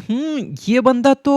तभी हमें 10 मिनट पहले का सीन दिखाते हैं। कोई दरवाजे पे आता है, एक मेड जाके दरवाजा खोलती है तो वहाँ पर उसे दिखाई देता है मिस्टर सिया, जिसे हम शांघाई बुलाएंगे। शांघाई अंदर आते ही मेड से पूछता है कि यान यान कहाँ है। तो मेड बताती है कि 3 दिन पहले यंग लेडी मिस जियांग सुए के साथ गई है, उन्होंने कहा था कि वो दोबारा किसी स्नो फील्ड में जा रही हैं। ये सुन के शांघाई के चेहरे पे मुस्कान आ जाती है और वो कहता है ये तो बढ़िया है, वो बच्ची कम से कम सेंसिबल तो है और वो लड़की हान फैमिली की जियांग सुए, उसके पास अच्छा खासा टैलेंट है, इसे उसी के साथ होना चाहिए। क्या इन दिनों घर में कोई बदलाव आए हैं। ये सुन के मेड कहती है ये 4 दिन पहले एक बच्चा हमारे घर में सेटल हुआ है। हाँ पर मिस्ट्रेस ने उसे सीधा बेसमेंट के अंदर ही डाल दिया, वो तब से ही वहीं पर ही और बाहर नहीं आया। पर ये सुन के तो शांघाई और भी ज्यादा घबरा जाता है और वो इसके पीछे मुड़ते हुए कहता है हाँ इसने उसे बेसमेंट के अंदर इम्प्रिजन कर रखा है, इलीगल डिटेंशन। बेसमेंट का सुन के उसे अपने एमसी का बचपन का फिगर याद आने लगता है जिसे किसी ने बेसमेंट में बंद कर रखा है और वो मनी मन सोचता है मेरी कीमती बच्ची ने किसी और के बच्चे को अपने ही घर में बंद करके रखा है। भले यहाँ सबको पता है कि जियांग श्याओपाई का बिहेवियर बहुत ही ज्यादा घटिया है, पर फिर भी आफ्टर ऑल वो मेरे बेस्ट फ्रेंड का बेटा है। मैरिज के साथ डिसएग्री करना तो एक चीज है, पर तुम ऐसे किसी बच्चे को अब्यूज तो नहीं कर सकते। तभी ये मेड बताती है कि मिस शांघाई यंग लेडी ने उस बच्चे के लिए एक पर्सनल ट्रेनर को हायर किया है। वो दोनों एक साथ बेसमेंट में ही रहते हैं और रोजाना ट्रेनिंग करते हैं। हर दिन जब भी मैं उन दोनों के लिए खाना लेके जाती हूँ तो मुझे वो बच्चा पूरी तरह से पसीनों में नहाया हुआ, लात घूंसों से पिटा हुआ ही मिलता है। ये सुन के तो शांघाई और भी ज्यादा हैरान हो जाता है और वो चिल्लाता है क्या ज़ाओपाई ट्रेनिंग। तो मेड कहती है हाँ क्या आप नीचे जाके देखना चाहते हो, वैसे भी अब डिनर का टाइम हो चुका है तो आप भी यहीं रह के डिनर कर लीजिए और अंधेरा होने से पहले उस बच्चे को भी इतने दिनों के बाद सूरज के दर्शन करा देते हैं। तो शांघाई कहता है चलो अब मैं यहाँ आ ही चुका हूँ तो चल के देख ही लेता हूँ वो लोग वहाँ कर क्या रहे हैं। और वो मनी मन सोचता है कि मुझे अपना इन्फॉर्मर बदलना होगा। उसने बस इतना बताया कि यान यान ज़ाओपाई को अपने घर लेके आई है, उसने ये क्यों नहीं बताया कि वो अपने साथ एक पर्सनल ट्रेनर भी लेके आई है। फिर अपना सीन चेंज होकर रियलिटी में आता है जहाँ पर शांघाई इन लोगों को देखते हुए कहता है क्या ये लोग तो सच में ट्रेनिंग कर रहे हैं। इधर अपना एमसी इस बॉडी के ओरिजिनल ओनर की मेमोरीज खंगालते हुए इनसे कहता है अंकल शिया। तो शांघाई कहता है कि हमें मिले ऑलमोस्ट 10 साल हो चुके हैं, मुझे नहीं लगा था कि ज़ांगपाई को मैं अब भी याद हूँ। ऊपर आ जाओ और थोड़ा आराम कर लो, इन सालों में अंकल ने तुम्हारे ऊपर बहुत ही कम ध्यान दिया है, ये तो अंकल की गलती है। तो अपना एमसी सर खुजाते हुए कहता है अरे नहीं अंकल शिया आप तो कुछ ज्यादा ही सीरियस हो रहे हो। और वो मनी मन सोच रहा था कि इस बॉडी के ओरिजिनल ओनर की इनरिस्पॉन्सिबल पर्सनैलिटी को देखते हुए ये लोग तो सच में बहुत अच्छे हैं जो इन्होंने मेरे साथ साथ जियांग शुए को नहीं जोड़ा और शाओयुन को उसके साथ ही रहने दिया। तो अब सूरज ढल चुका है और ये लोग अपने बेसमेंट से भी बाहर आ चुके हैं। इंस्ट्रक्टर बढ़िया अंगड़ाइयां लेते हुए चिल्लाता है, वूहू, ये सूरज तो सच में इनडिफिनिटली ब्यूटीफुल है, मुझे तो आज बारबेक्यू खाना ही होगा। वो बगल में कह देता है कि मैं बारबेक्यू खाने जा रहा हूँ तो मेरे लिए खाना मत बनाना घर पे। दूसरी तरफ अपने एमसी की भी आंखें चमक रही होती हैं कुछ चीजों को देख के और वो कहता है बीबीक्यू। हमें दिखाते हैं वो अपने अंकल के साथ सड़क पे आया था और वहां पे वो बारबेक्यू को देख के बिल्कुल लार टपकाने लगता है। ये देख के उसका अंकल भी इसकी तरफ घूरने लगता है पर अंत में वो इससे बीबीक्यू दिला ही देता है और शाओपाई पूरे मजे में सबका स्वाद लेते हुए मुंह भर के सब कुछ खाने लगता है। एक ड्रिंक पीते हुए उसका अंकल भी ये सब कुछ देख रहा था और फिर वो कहता है, तुम्हें इतना बदला हुआ देख के तुम्हारे अंकल काफी ज्यादा खुश हैं। आई थिंक अगर ये तुम्हारे पेरेंट्स को पता चलेगा तो वो भी काफी ज्यादा खुश होंगे। ये सुन के एमसी सोचता है कि इस बॉडी के ओरिजिनल ओनर के पेरेंट्स ये इतने सालों से मिसिंग है कि इस बॉडी के ओरिजिनल ओनर के पास भी उनकी काफी कमी मेमोरीज हैं। फिर एमसी पूछता है, अंकल जिया, जो भी लोग दूसरे डायमेंशन में खो जाते हैं क्या यहाँ कोई चांस है उनके वापस आने का? तो अंकल जिया कहता है, क्या पता, ये गेट्स जो अदर डायमेंशन तक पहुंचा देते हैं ये खुद में ही एक मिस्ट्री है। इस दुनिया में काफी सारी अनजानी चीजें हैं जो हमारे द्वारा एक्सप्लोर होने का इंतजार कर रही हैं और तुम्हारे पेरेंट्स तो पायनियर कॉर्प्स के पार्ट हैं, उन्हें तो ऐसे ही मिशंस करने के लिए स्पेशलाइज किया जाता है। तुम अपने पेरेंट्स पे भरोसा रखो, वो ठीक ही होंगे। क्योंकि इस प्लेनेट के ऊपर अक्सर डायमेंशनल गेट्स ओपन होते रहते हैं, इसीलिए इस एक्स्ट्रा डायमेंशनल स्पेस और इसके अंदर के क्रिएचर्स के कैरेक्टरिस्टिक्स को समझने के लिए यहाँ एक पायनियर कॉर्प्स नाम की टीम स्टेब्लिश्ड की गई। इस टीम के अंदर मिलिट्री फोर्सेस के कुछ लोग थे और फॉरेन कंट्रीज के कुछ पकड़े गए सोल्जर्स जिन्हें फोर्सफुली इसके अंदर डाल दिया गया। एक बार जैसे ही यहाँ डायमेंशनल गेट्स अपीयर होंगे तो ये लोग तुरंत उस गेट में जाके उसके अंदर के खतरों का सामना करेंगे। इन गेट्स के अंदर टेरिफाइंग मॉन्स्टर्स के अलावा बहुत सारे जरूरी रिसोर्सेस भी थे, जैसे अलग अलग तरह के सब्सटेंसेस, कई सारे जरूरी ऑर्गेनिज्म और भी ऐसे रिसोर्सेस जो इंसानों के लिए काफी ज्यादा बेनिफिशियल हैं, पर उन्हें ढूंढना अब भी बाकी है। इन गेट्स के अंदर के क्रिएचर्स ऑर्क्स से भी ज्यादा बड़े बड़े और जंगली होते हैं और इसके अंदर का एनवायरनमेंट इतना खतरनाक है जिसे नॉर्मल इंसान झेल भी नहीं सकता। क्या इंसानों के पास इतनी एबिलिटी है जो वो इसे डेवलप कर सके? क्या इन्हें कंप्लीटली डिस्ट्रॉय करना ही इकलौता ऑप्शन है? एग्जाम्पल के लिए थोड़े समय पहले ही तुमने जो स्नो फील्ड्स के अंदर विजिट किया था, उसका डायमेंशन जब अपीयर हुआ था तब काउंटलेस पायनियर्स ने अपना खून पसीना और इवन अपनी जिंदगी गवा के उसके बारे में जानकारी निकाली, तब जाके ऑफिशियली वहां पर डेवलपमेंट शुरू हुआ और अब वो जगह ऐसी है जहां पर तुम्हारे जैसे स्टूडेंट्स भी विजिट कर पा रहे हैं। पायनियर कॉर्प्स सबसे ज्यादा डेंजरस टीम भी है और सबसे ज्यादा ग्रेटेस्ट टीम भी है और तुम्हारे पेरेंट्स भी उन्हीं में से एक हैं।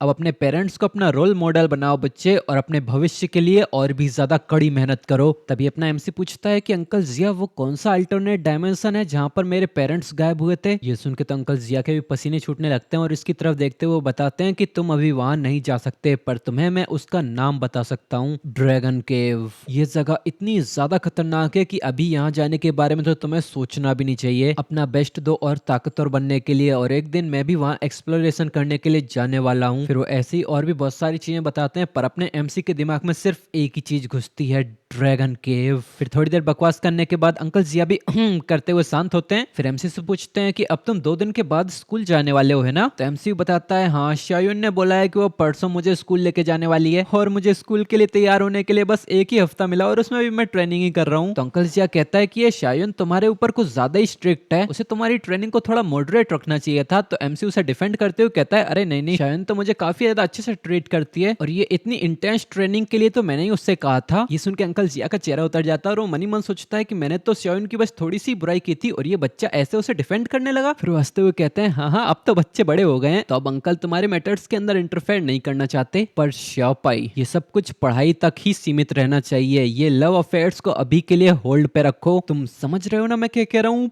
पर ये सुन के अपना एमसी कंफ्यूज जाता है, उसे तो कुछ समझ में नहीं आता कि वो क्या कहना चाहते हैं। तो वो डायरेक्टली कहता है कि अंकल जी आप क्या बातें कर रहे हो, क्या प्यार में पड़ने वाले मैटर्स? ये सुन के अंकल जी भी थोड़ा कंफ्यूज हो जाता है और वो कहता है पर मनी मन उसके दिमाग में ज्वालामुखी खोल रहे थे, क्योंकि हर दिन जब भी अपना एमसी व्लॉगिंग चैनल पे पोस्ट डालता तो उसका खून खोलने लगता, क्योंकि वहां पे पोस्ट में उसी की बेटी थी। पर अब वो भी झेलना नहीं चाहता, इसीलिए वो तुरंत इसकी तरफ उंगली करते हुए चिल्लाता है, शाओपाई ये भोला बनने की कोशिश मत करो, तुम्हारे व्लॉग चैनल पे हर दिन से पोस्ट डाल रही है, first day, second day, third day, fourth day करते हुए अपने और शाओयुन के बीच के उसके अफेक्शन के बारे में सब कुछ कन्फेस किए जा रहे हो, तुम अब कुछ ज्यादा ही नोटी नहीं होते जा रहे हो। तो ये सुन के तो अपने एमसी का सर ही घूमने लग जाता है, पर फिर भी वो कहता है कि शाओपाई बिल्कुल भी नोटी नहीं हो रहा है, ये सच में मेरा ही चैनल है। पर ट्रेनिंग के पहले दिन से ही शयुन ने मुझसे मेरा फोन छीन लिया है, पिछले 4 दिनों से तो मैंने अपना फोन की शकल भी नहीं देखी। ये सुन के अंकल जी अभी चिल्लाता है क्या। इसी के साथ अपना सीन चेंज होता है और अब हमें अगले दिन का सीन दिखाते हैं, जो है अपने एमसी के ट्रेनिंग का डे 5। यहाँ अपना एमसी अपने सिस्टम का इस्तेमाल करते हुए फटाफट से स्टार पावर को एब्जॉर्व किया जा रहा है और वो मनी मन सोच रहा है मेरे स्टार पावर का लेवल स्टारडस्ट लेवल 4 पे ही अटक चुका है और इसके आगे बढ़ ही नहीं रहा है। ऐसा लग रहा है कि हर 5 लेवल्स के बाद एक छोटी सी बोटल नेक आ जाती है। तो अब अपने सारे बेनिफिट्स का मैक्सिमम फायदा उठाने के लिए मुझे अपने स्किल पॉइंट्स को बचा के रखना होगा जब तक मैं अपनी बोटल नेक को क्रॉस नहीं कर जाता। तभी सामने से उसका ट्रेनर आके चिल्लाता है, बच्चे तेरी ट्रेनिंग का टाइम अब खत्म हो गया है, मैं अब अपने दूसरे एम्प्लॉयर के पास जा रहा हूँ, सो गुड बाय। तो अपना एमसी भी कह देता है गुड बाय बरदल्ली। पर जब वो बगल में देखता है तो उसको एक छोटा सा शौक लगता है, क्योंकि उसी के सामने उसी की बहन हंग जियांगशुए खड़ी थी, जो एक प्यारी सी मुस्कुराहट के साथ इसी को निहार रही थी। तभी एमसी पूछता है कि तुम स्नोफील्ड से वापस आ गई। तो ये लड़की भी हाँ करती है और इसकी तरफ कुछ पर्ल्स को आगे बढ़ाते हुए कहती है कि ये लो, ये व्हाइट घोस्ट विच की स्टार बीड्स हैं। ये सुन के अपना एमसी पर्ल्स काउंट करते हुए कहता है क्या 1 2 3 4, हे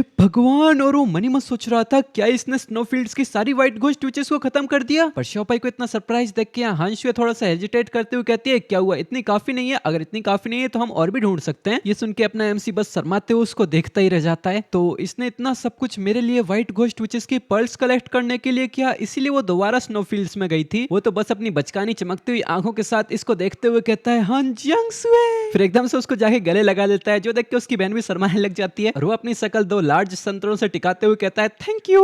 इधर उसकी बहन उसको पीछे हटाते हुए कहती है शाओपाई तुम्हें मुझे कभी थैंक यू कहने की जरूरत नहीं है। हाँ पर पहले मुझे ये एक्सप्लेन करो कि वो व्लॉग्स पे तुम कैसी कैसी पोस्ट डाल रहे हो। ये सुन के अपना एमसीयू कहता है हाँ। तभी जियांगशुए अपना फोन निकाल के इसको सारे व्लॉग्स दिखा देती है, जो सुन के अपना एमसीयू कांपने लग जाता है और मनी मन सोचता है ये लड़की शयून। अब कोई शक नहीं अंकल जी मुझे ऐसे डांट रहे थे। तभी एकदम से वो जोर से चिल्लाता है कि ये मैंने सेंड नहीं किए, उस लड़की ने तो शुरुआत से ही मुझसे मेरा फोन छीन लिया है और ये सर्कल्स ये बिल्कुल एआई सा नहीं लग रहा तुमको, ये कितनी फेक इमेज है। तो वो बगल में शयून की तरफ देखता है जो आराम से गाने गा रही थी, वो इसी की तरफ इशारा करते हुए कहता है कि ये औरत हम दोनों के बीच में फूट डालने की कोशिश कर रही है, जरूर स्नोफील्ड्स पे जाने से पहले इसने सारी पोस्ट कर दी होंगी और उनके अंदर टाइमर लगा दिया। ये सुन के तो जियांगशुए भी अपना सर झुका के एक गहरी सांस भरती है और कहती है हाँ समझ गई, मुझे लगा ही था कि ये तुम तो नहीं हो सकते। और अब व्हाइट घोस्ट विचेस की स्टार कोर को एब्जॉर्व करके देखो क्या तुम्हारी skill silver grade pay upgrade होती है, जो सुन के अपना एमसी भी हाँ कर देता है। फिर एक नोटिफिकेशन में हमें एमसी की ब्लेसिंग और बेट दोनों स्किल्स को दिखाते हैं, जहां पर इन्हें सिल्वर टीयर में अपग्रेड करने के लिए सिमिलर टाइप की 10 कोर्स को एब्जॉर्व करना होगा और एमसी 10 में से 4 एब्जॉर्व कर चुका है, जहां वो बताता है कि 2 तो उसे उस मरे हुए मेडिसिनल अवेकनर के पास से मिल गई थी, बाकी 2 व्हाइट घोस्ट विचेस को मारने से मिल गई थी। फिर वो अपने सिस्टर के लाए हुए बैग के अंदर से और एक कोर को निकालता है और उसे क्रश करते हुए एब्जॉर्व कर लेता है। इससे उसके पास नोटिफिकेशन आती है कि तुमने 4 व्हाइट घोस्ट विचेस की कोर्स को एब्जॉर्व कर लिया है और वो कहता है अब ये सही टाइम आ चुका है, तब से मैंने अपने 2 स्किल पॉइंट्स को बचा के रखा था तो अब उनको इस्तेमाल कर सकते हैं। फिर उसके पास नोटिफिकेशन आती है कि तुम्हारी ब्लेसिंग और बेट दोनों स्किल्स को अपग्रेड करने की कंडीशन पूरी हो चुकी है, तुम्हारी ये दोनों ही स्किल ब्रॉन्ज टीयर से सिल्वर टीयर पर पहुंच चुकी हैं। तभी रियलिटी में शायन एक्साइटेड होते हुए एमसी से पूछती है कैसा रहा, तो एमसी एक शैतानी स्माइल देते हुए कहता है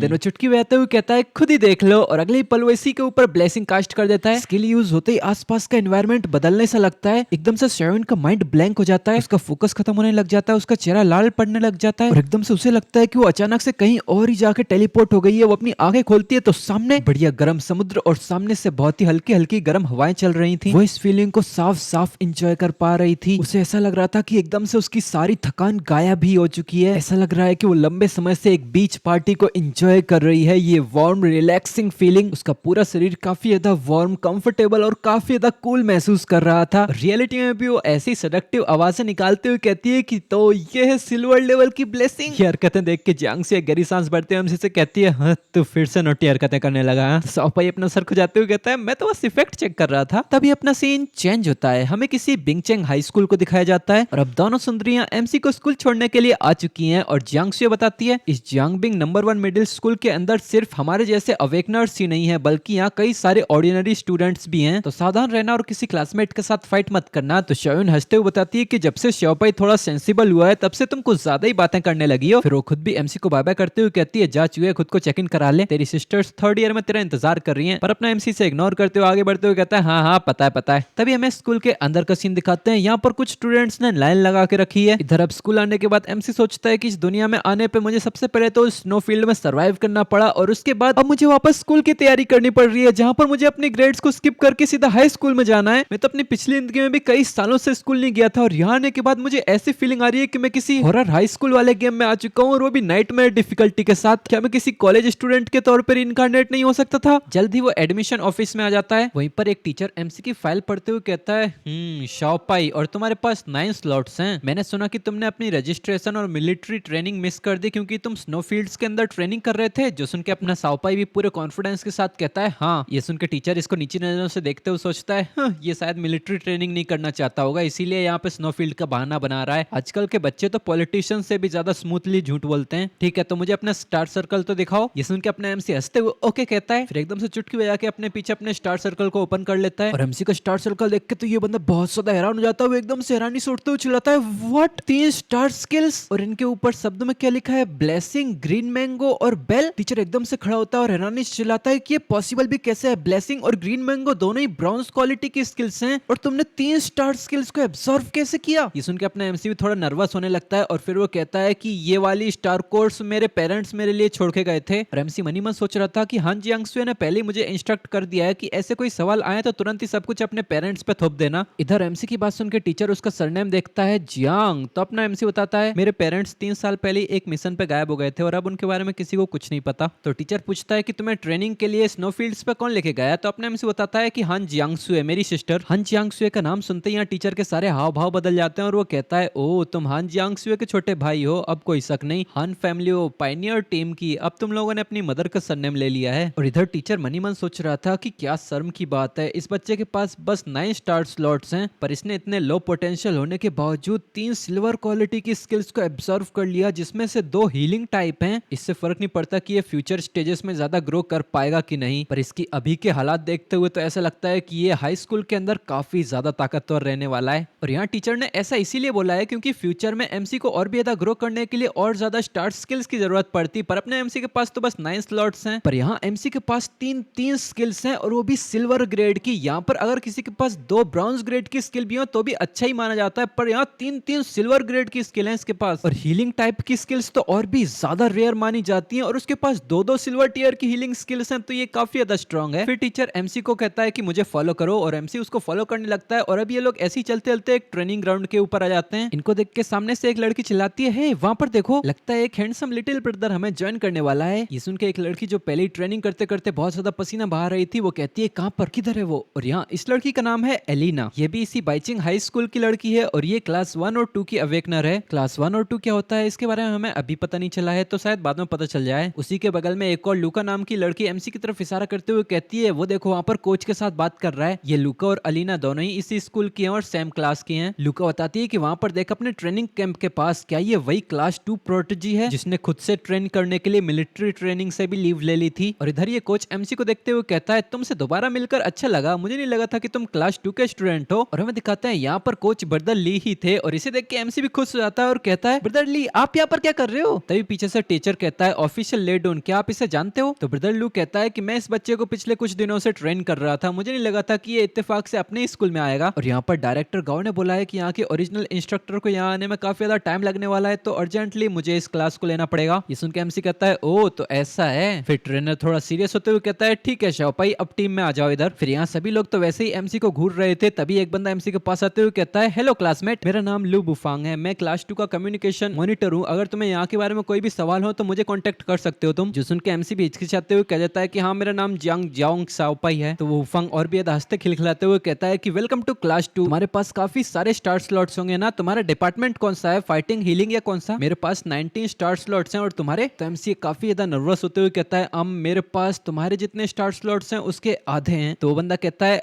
आधे क्या, 9? तो अपना एमसी कहता है हाँ। ये सुन के पीछे से एक स्टूडेंट खिलखिलाते हुए हंसने लगता है और एमसी को देखते हुए चिल्लाता है, मुझे तो लगा था ये कोई इनविंसिबल कैरेक्टर है, ये क्लास 2 में रिक्रूट हुआ है और इसने मिलिट्री ट्रेनिंग को भी स्किप कर दिया। ये 9 स्टार स्लॉट्स के साथ कचरे की तरह फील कर रहा होगा, इसलिए इसने सब कुछ स्किप कर दिया। क्या क्लास 2 के अंदर कोई पीछे का दरवाजा भी है जहाँ से ये घुस आया? ये ताने सुन के एमसी गुस्से में इसको घूरने लगता है। ये सुन के चारों तरफ सन्नाटा छा जाता है, सभी लोगों का ध्यान अब इन लोगों के ऊपर आ जाता है। लूका एलिना से कहती है, क्रैप, क्या ये लोग अब फाइट करने वाले हैं यहाँ? तभी मॉनिटर इन दोनों के बीच में आते हुए कहता है, चूंकि क्योंकि स्कूल ने इसे हमारी क्लास में रखा है तो इसका मतलब कि उन्होंने इसका टैलेंट को रिकॉग्नाइज कर लिया है, इसके पास जरूर कोई एबिलिटीज होंगी। क्योंकि ये हमारा लास्ट रजिस्टर्ड स्टूडेंट है हमारी क्लास का, तो ज्यादा आप एंग्री मत हो। तो ये बंदा एक चीकी स्मेल के साथ कहता है हाँ ठीक है ठीक है। 8 क्लासेस के बच्चे इसके आने का इंतजार कर रहे थे, सभी लोग ये देखना चाहते थे कि क्लास 2 का आखिरी स्पॉट किसके पास है, और रिजल्ट क्या आया, एक 9 स्टार स्लॉट्स वाला। ये सुन के अपना एमसी कहता है ओह मेरे पास भले ही बहुत ही ज्यादा कम स्टार स्लॉट्स हैं, पर मैं एक मेडिसिनल टाइप अवेकनर हूँ, इसीलिए शायद मुझे क्लास 2 के अंदर रिक्रूट किया गया है। मेडिसिनल डिपार्टमेंट का नाम सुनते ही चारों तरफ सन्नाटा छा जाता है, सभी लोगों का मुंह खुले को खुले ही रह जाते हैं, सभी लोग आंखें फाड़ फाड़ के एमसी को देखने लगते हैं। बुफांग एक झटके के साथ पीछे मुड़ते हुए कहता है क्या तुम एक मेडिसिनल डिपार्टमेंट से हो, तो एमसी हाँ करता है। फिर सामने उसी स्कार वाले स्टूडेंट की तरफ देखते हुए कहता है कि अगर तुम्हें कोई ऑब्जेक्शंस हैं तो हम अभी एकेडमिक अफेयर ऑफिस में जाके प्लेसमेंट का क्राइटेरिया भी देख सकते हैं। ये सुन के ये बंदा एकदम से गुस्से में अपना मुंह फेर लेता है और पीछे हटने लगता है, और मनी मन एमसी की तरफ गुस्सा करते हुए सोचता है कि इसने पहले क्यों नहीं बताया कि ये मेडिसिनल डिपार्टमेंट से है, यहाँ सबके सामने मैं अब यहाँ बुरा बन रहा हूँ, क्या चूतिए जैसे लोग हैं यार ये, अगर इनको दूसरों के सामने बुरा नहीं बनना है तो अपनी जहरीली जुबान खोलते ही क्यों हो। पीछे से लूका एकदम से जोर से चिल्लाती है मेडिसिनल टाइप अवेकनर। ये सुन के ये बंदा एकदम से फ्रीक आउट करने लग जाता है, तो लूका एकदम से अपना मुंह बंद करते हुए कहती है आई एम सॉरी, ज्यादा ही जोर से बोल दिया। फिर एकदम से वो खुशी से एलिना की तरफ मुड़ते हुए चिल्लाती है ना फर्स्ट ईयर के हाई स्कूल में यहाँ 8 क्लासेस हैं और ये बंदा इकलौता मेडिसिनल डिपार्टमेंट का स्टूडेंट है, और एक्चुअली ये बंदा अपनी क्लास में है। ये सुन के एलिना कहती है हाँ धीरे धीरे सुनाई दे रहा है मुझे। फिर थोड़ी देर के बाद यहाँ ट्रेनर की सीटी की आवाज आती है और सामने से वो चिल्लाता है ठीक है तो आज की ट्रेनिंग के लिए बस इतना ही, एवरीवन डिस्पर्स।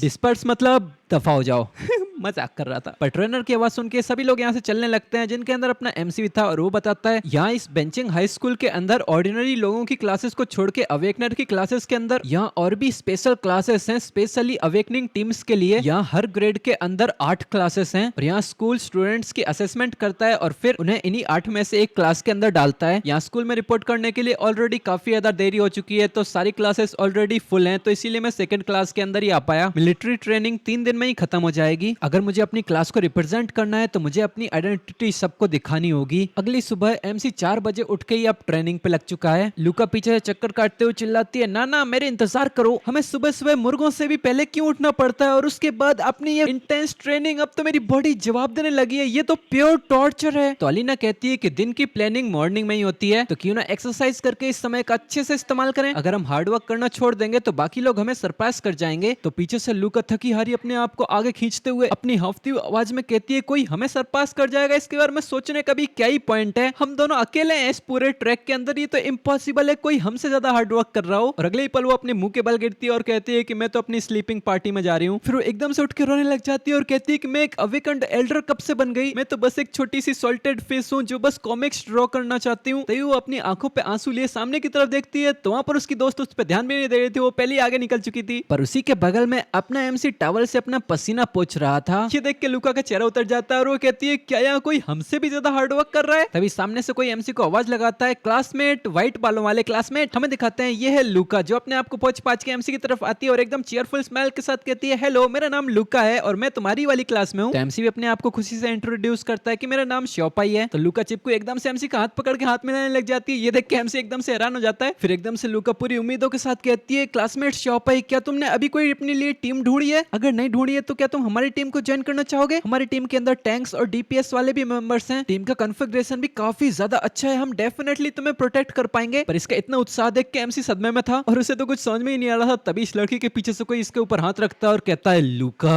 ये सुन के लड़की घबराने लग जाती है और हमें दिखाते हैं पीछे से एलिना आ चुकी है और वो एमसी से कहती है हेलो क्लासमेट श्योपाई, मेरा नाम एलिना है और मैं भी क्लास 2 में ही हूँ। ये लड़की हमेशा ही फालतूगिरी करती रहती है, तो इसे सीरियसली मत लो। और हाँ, हमारी टीम में 2 और लड़के हैं, एल्डर ब्रदर जूनू और लिटिल ब्रदर जूबू। दोनों ही पीछे से एमसी को हाय कर रहे थे। ये देख के एमसी सोचता है 4 लोग, एक स्टैंडर्ड टीम के अंदर 4 ही लोग होते हैं। तो एमसी कहता है हाँ थैंक यू इन्विटेशन के लिए, पर तुम्हारी टीम तो फुली लग रही है। ये देख के सभी लोग ही चुप रह जाते हैं, क्योंकि किसी ने ये सोचा भी नहीं था कि इस ईयर का इकलौता मेडिसिनल टाइप स्टूडेंट इन लोगों को ऐसे ही ज्वाइन कर लेगा। तभी लूका हंसते हुए बताती है कि ये तो बहुत ही छोटा सा इशू है, मैं इस टीम के अंदर रिप्लेसमेंट मतलब सब मेंबर बन जाऊंगी। ऑनेस्टली बोलूं तो मैं तो इस टीम के अंदर बस एक्सेसरी हूँ जो बस फाइटिंग के दौरान वाओ बहुत अच्छे ऐसे ही करके सबको चीयर अप करती है। एलिना मेरी बेस्ट फ्रेंड है, तो मैं बस बस इसके साथ चिपकी हुई हूँ, ये टीम तो बस इत्तेफाक से ही बनी है। और ये दोनों भाई फ्रेशमैन क्लास के अंदर टॉप स्टूडेंट्स हैं, बहुत सारे लोग इनकी टीम को ज्वाइन करना चाहते हैं। मैं तो बस यूजलेस हूँ, तो मैं बस इनकी टीम को नीचे नहीं गिराना चाहती। ये सुन के यहाँ सभी लोग ही इसको रोकने लग जाते हैं और इसको अपनी टीम का एक इंपॉर्टेंट पार्ट बताने लगते हैं। तो लड़के हंसते हुए कहती है, हाँ शायद मैं इसके लिए नहीं बनी हूँ। एलिना कहती है कि ये शायद बस ट्रेनिंग ही नहीं करना चाहती। ठीक है, तो अब तुम लोग इसको फोर्स मत करो। और ये सब देख के अपना एमसी मनीमान सोचता है, दिन में मैंने भी इन लोगों को ऑब्जर्व किया था, इन दोनों ट्विंस की एबिलिटी क्लास 2 के अंदर बेस्ट है। अगर मैं ऐसी स्ट्रॉन्ग टीम को ज्वाइन कर लूं तो ये सच में बहुत अच्छा होगा। तभी सामने से जूनू कहता है, क्लासमेट मेरे पास तुम्हारे लिए एक क्वेश्चन है, अगर तुम्हारे लिए कन्वीनियंट हो तो क्या तुम बता सकते हो कि क्या तुमने अभी तक कोई मेडिसिनल स्टार स्किल को एब्जॉर्व किया भी है कि नहीं। तो जूवू इसे कोनी मारते हुए कहता है कि ब्रदर तुम तो कितने अनकाइंड हो, अगर तुम्हें लोगों को रिक्रूट करना है तो पहले खुद को तो इंट्रोड्यूस करो। मैं और मेरा भाई दोनों के ही पास फिस्ट सेफ का स्टार चार्ट है, दोनों के पास 20 स्टार स्लॉट्स हैं जिनमें से 2 फिलअप हैं, मतलब कि 2 स्किल्स हैं, दोनों ही ब्राउन्स क्वालिटी की एजुरे एज और इंड्योरेंस। इसको इतने अच्छे से खुद को इंट्रोड्यूस करते देख के एलिना भी एक स्माइल देती है, फिर वो भी खुद को इंट्रोड्यूस करते हुए बताती है, मेरे स्टार मैप में 200 स्टाफ है, 21 स्टार स्लॉट्स हैं जिनके अंदर 4 स्टार स्किल्स हैं, चारों ही ब्राउन्स क्वालिटी की हैं और मेरी स्टार स्किल्स का नाम है green light, endurance, flame arc और एक्सप्लोसिव फ्लेम। ये सुन के एमसी मनीमन सोचता है कि जियांग शुए और शाओइन जैसे मॉन्स्टर्स टैलेंट सच में बहुत ज्यादा रेयर होते हैं। अवेकंड लोगों के अंदर 20-21 स्टार स्लॉट्स तो ऑलरेडी अपर मिडिल क्लास माना जाता है। फिर शाओपाई खुद को भी इंट्रोड्यूस करते हुए बताता है, मेरे पास बस 9 स्टार स्लॉट्स हैं। और रही बात स्किल्स की तो इनके अंदर है सिल्वर क्वालिटी की ब्लेसिंग, ग्रीन मैंगो और बेल। ये सुन के जुनू सोचते हुए बताता है,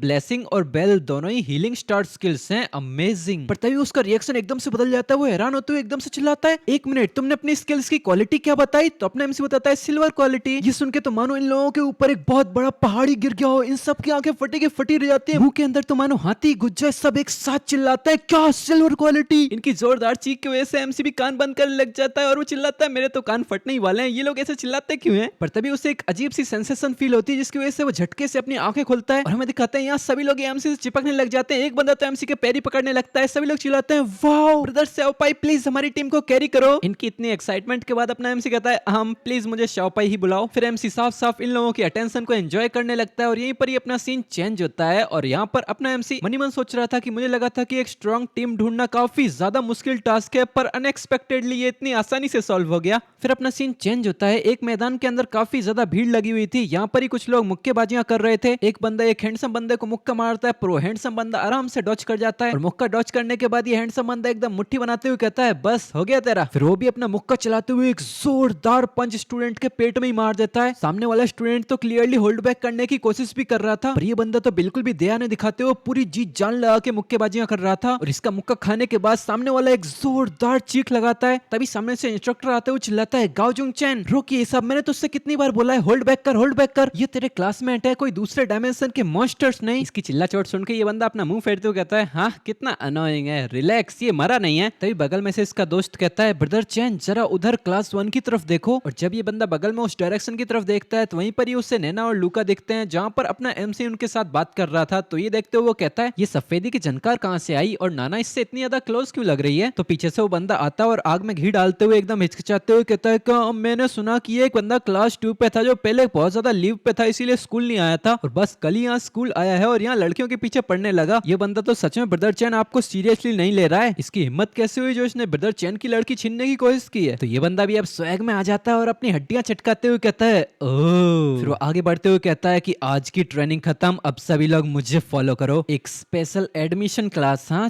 चलो इस बच्चे को एक बड़ा गिफ्ट देते हैं। जैसे ये अकेला मिला सीधे ही खोपचे मिले इसको। तो शाओपाई की फील्डिंग लग चुकी है और बेचारे को यहाँ कुछ पता भी नहीं है, वो अब भी खुशी से यहाँ नैना के साथ बातचीत करे जा रहा है। वैसे उसके पास 2 फाइटिंग टाइप स्किल्स तो हैं, पर वो भी एमसी को ज्यादा मदद नहीं करने वाली है क्योंकि इस बंदे के पास पूरी की पूरी गैंग है। तो शायद वो अपनी हीलिंग टाइप स्किल्स का इस्तेमाल करेगा, पर कैसे, यह मेरे ख्याल से वो पिटने वाला है क्योंकि शुरुआत में तो हर हीरो पिटता है। अब एमसी यहाँ पिटेगा कि पीटेगा ये सब तो हमें अगले एपिसोड में पता चलेगा, पर उससे पहले जाके फटाक से वीडियो को लाइक कर दो और जितना ज्यादा हो सके इसको हाइप कर दो। और एक इंपॉर्टेंट नोटिस भाइयों और बहनों, ये सीरीज मुझे तो काफी ज्यादा पसंद आई है, पर बदकिस्मती से इस पे ज्यादा व्यूज नहीं आ रहे हैं। इस सीरीज का एक हफ्ते में एक चैप्टर आ जाता है, तो ये एक अच्छी ऑनगोइंग सीरीज हो सकती थी अपने चैनल के लिए, पर अगर व्यूज नहीं आ रहे हैं तो मुझे ये अनफॉर्चुनेटली बंद करनी पड़ेगी। मैं खुद ही चाहता था कि मैं इस सीरीज को कंटिन्यू करूं क्योंकि मुझे ये बहुत बहुत ज्यादा पसंद आ रही थी, पर अब क्या ही कर सकते हैं। तो शायद ये इस सीरीज का आखिरी एपिसोड भी हो सकता है, या फिर मैं और भी डाल सकता हूँ, क्या पता मेरा मन कर जाए। तो अगर इस वीडियो पे व्यूज नहीं आते हैं तो ज्यादा उम्मीद मत ही रखना प्लीज। पर चिंता मत करो, यही आखिरी सीरीज थोड़ी है, मैं ऐसी और भी धांसू सीरीज इस चैनल पे लाता रहूंगा। ठीक है, तो हम मिलते तुमसे इसके नेक्स्ट एपिसोड में। सभी लोगों को हैप्पी दिवाली। मैं लेट हो चुका हूँ, पर हाँ ठीक है, हैप्पी दिवाली। फटाके फोड़ो, मिठाई खाओ, मजे करो और बाय बाय।